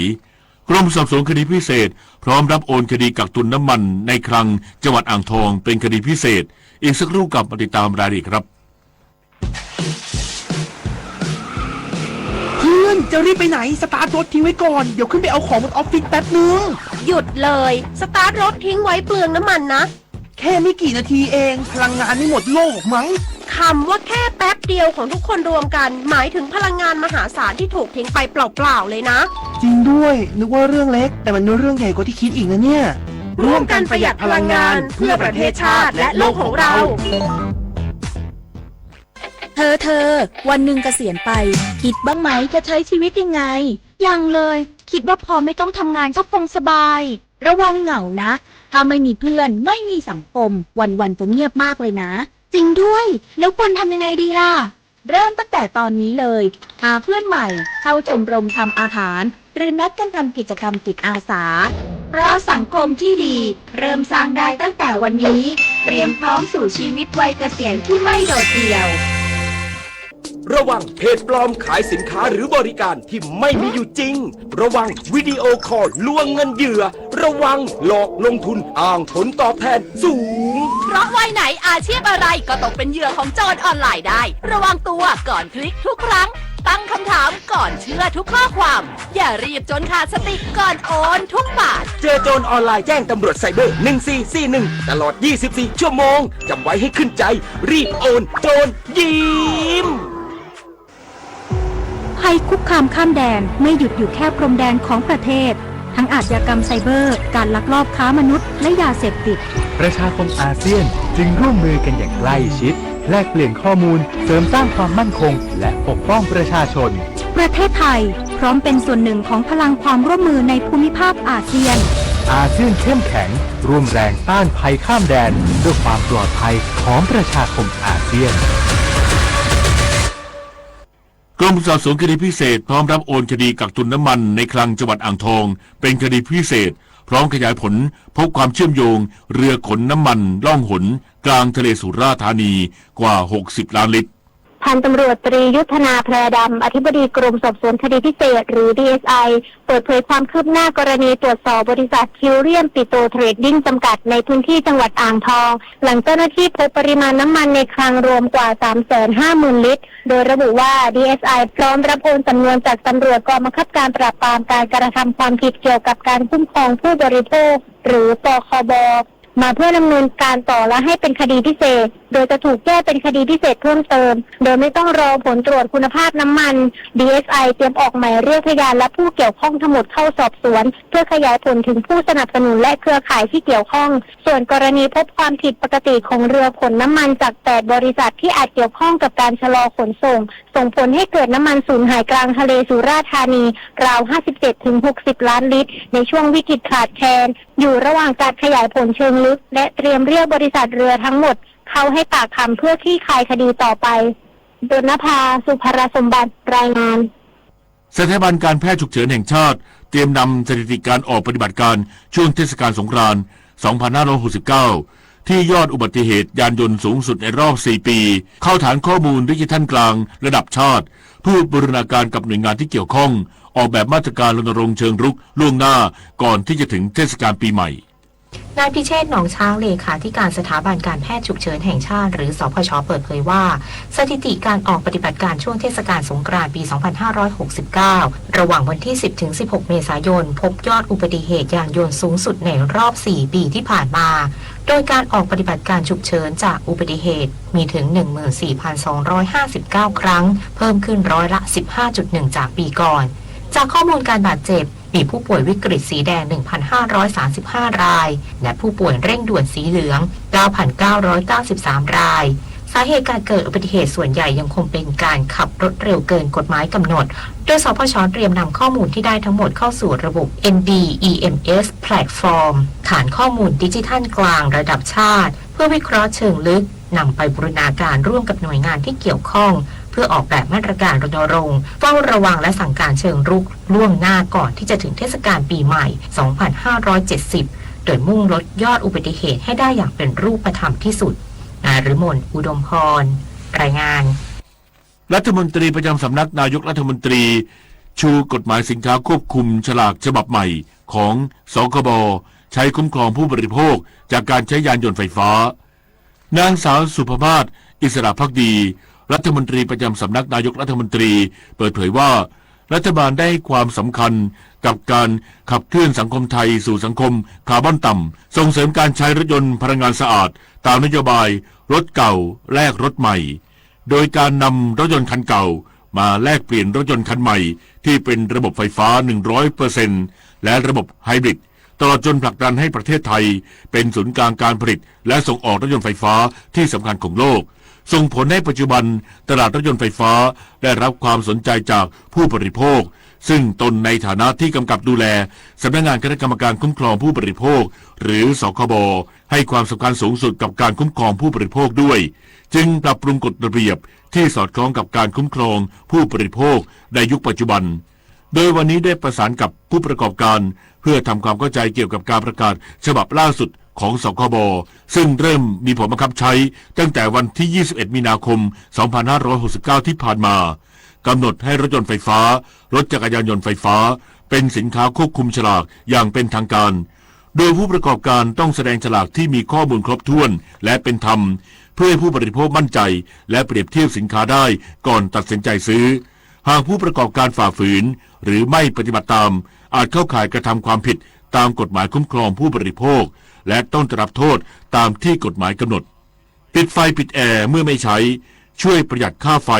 ลดการใช้พลังงานจบข่าวพิญญรุ่งสมัยอ่าน รับฟังข่าวครั้งต่อไปเวลา 6 นาฬิกาติดตามข่าวที่นำเสนอไปแล้วได้ที่ www.thainews.prd.go.th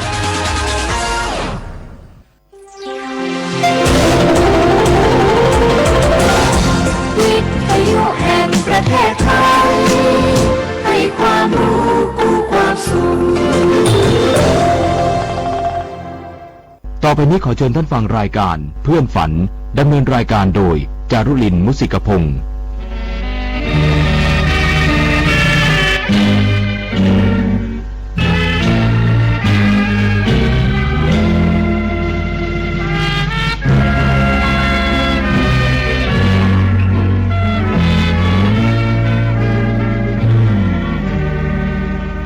อยากมีเพื่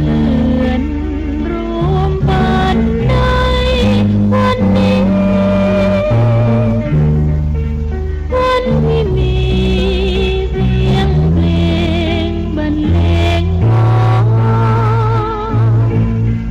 เดี๋ยวออดอ้อนเดี๋ยวเรื่องอื่นแสนชื่นบานเดี๋ยวตับสานเดี๋ยวโศกตรึงหัดไทย ชั่วโมงที่2ของเพื่อนฝันวันจันทร์ที่20เมษายน2569ผู้ควบคุมเสียงคงเป็นสายชนนิสังค่ะเพลงแรกในช่วงนี้เป็นเสียงของคุณมณีเบญจนาวีเมื่อชาติมวย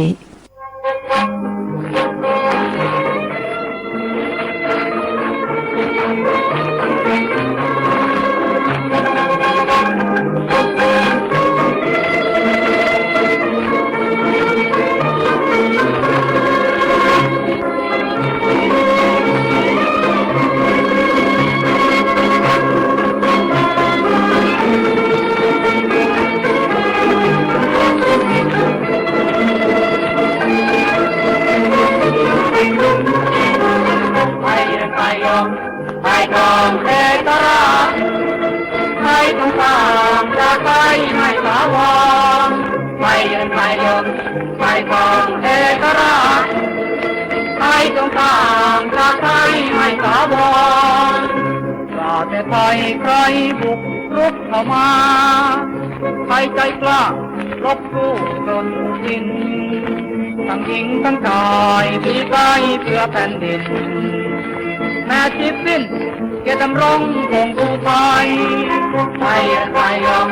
ไทยทองเอกราชไทยจะสร้างชาติไทยให้ถาวรไทยไทยยอมไทยทองเอกราชไทยจะสร้างชาติไทยให้ถาวร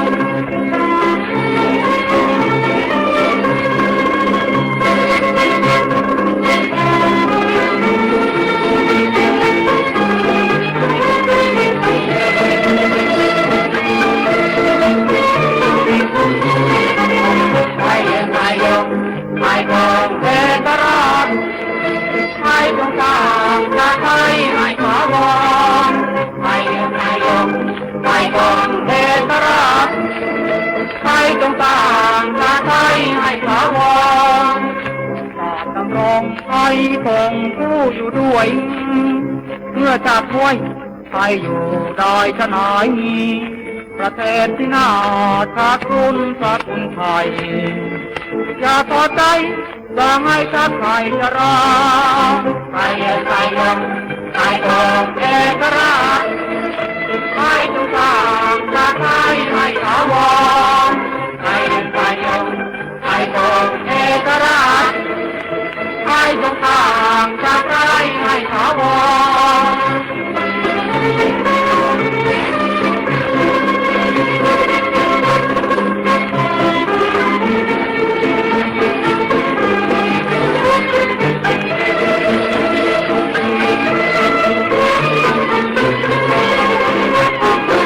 เพลงเมื่อชาติม้วยที่คุณมณีเบญจนาวีขับร้องให้เราฟังจบไปนี้นะคะไม่มีข้อมูลว่าผู้แต่งเป็นผู้ใดแล้วก็แต่งเรื่องในโอกาสใดส่วนผลงานของพลตรีหลวงจิตวาทการคืนนี้จากละครเรื่อง อนุภาพแห่งความรักปี 2499 คุณนภาหวังในธรรมเพลงร่วมทางเดิน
คุณนภาหวังในธรรมขับร้องนะคะร่วมทางเดิน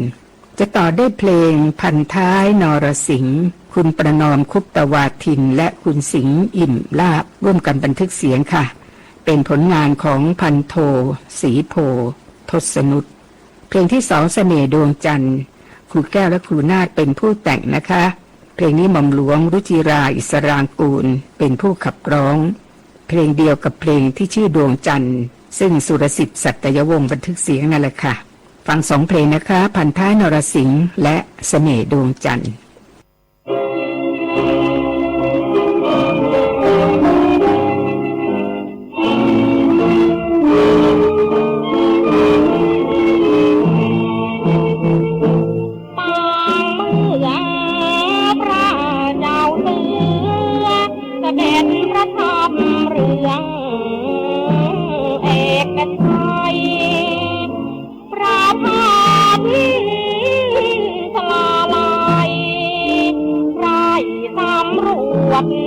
ตรวจ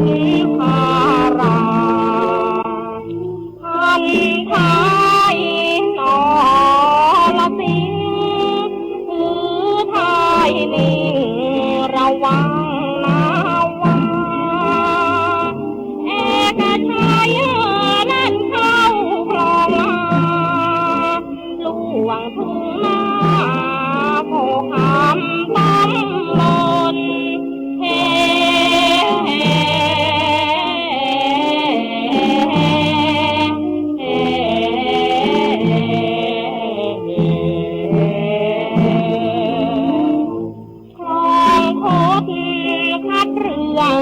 ไม่ไหวคนเรือโดนไม้หักตีฝนนรสิงห์รู้โทษตนกระโดดขึ้นบนฟังเขาว่าชีวิตตัวนรสิงห์ทูลเขาว่าชีวิตเมื่อทำผิดแล้วไม่กลัวเกียรติศักดิ์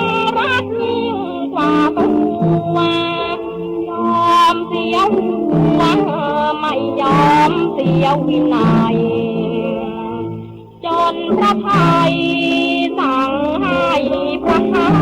รแล้วต่างกันคู่กันไปเอาสีตังนรสิงห์ไม้คนเรือผู้เอียงพี่น้องทุกเหล่าเชื้อเผ่าไทยจงรักษาเกียรติวินัยแทนนรสิงห์ไทยต้องรักวินัยให้มันจริง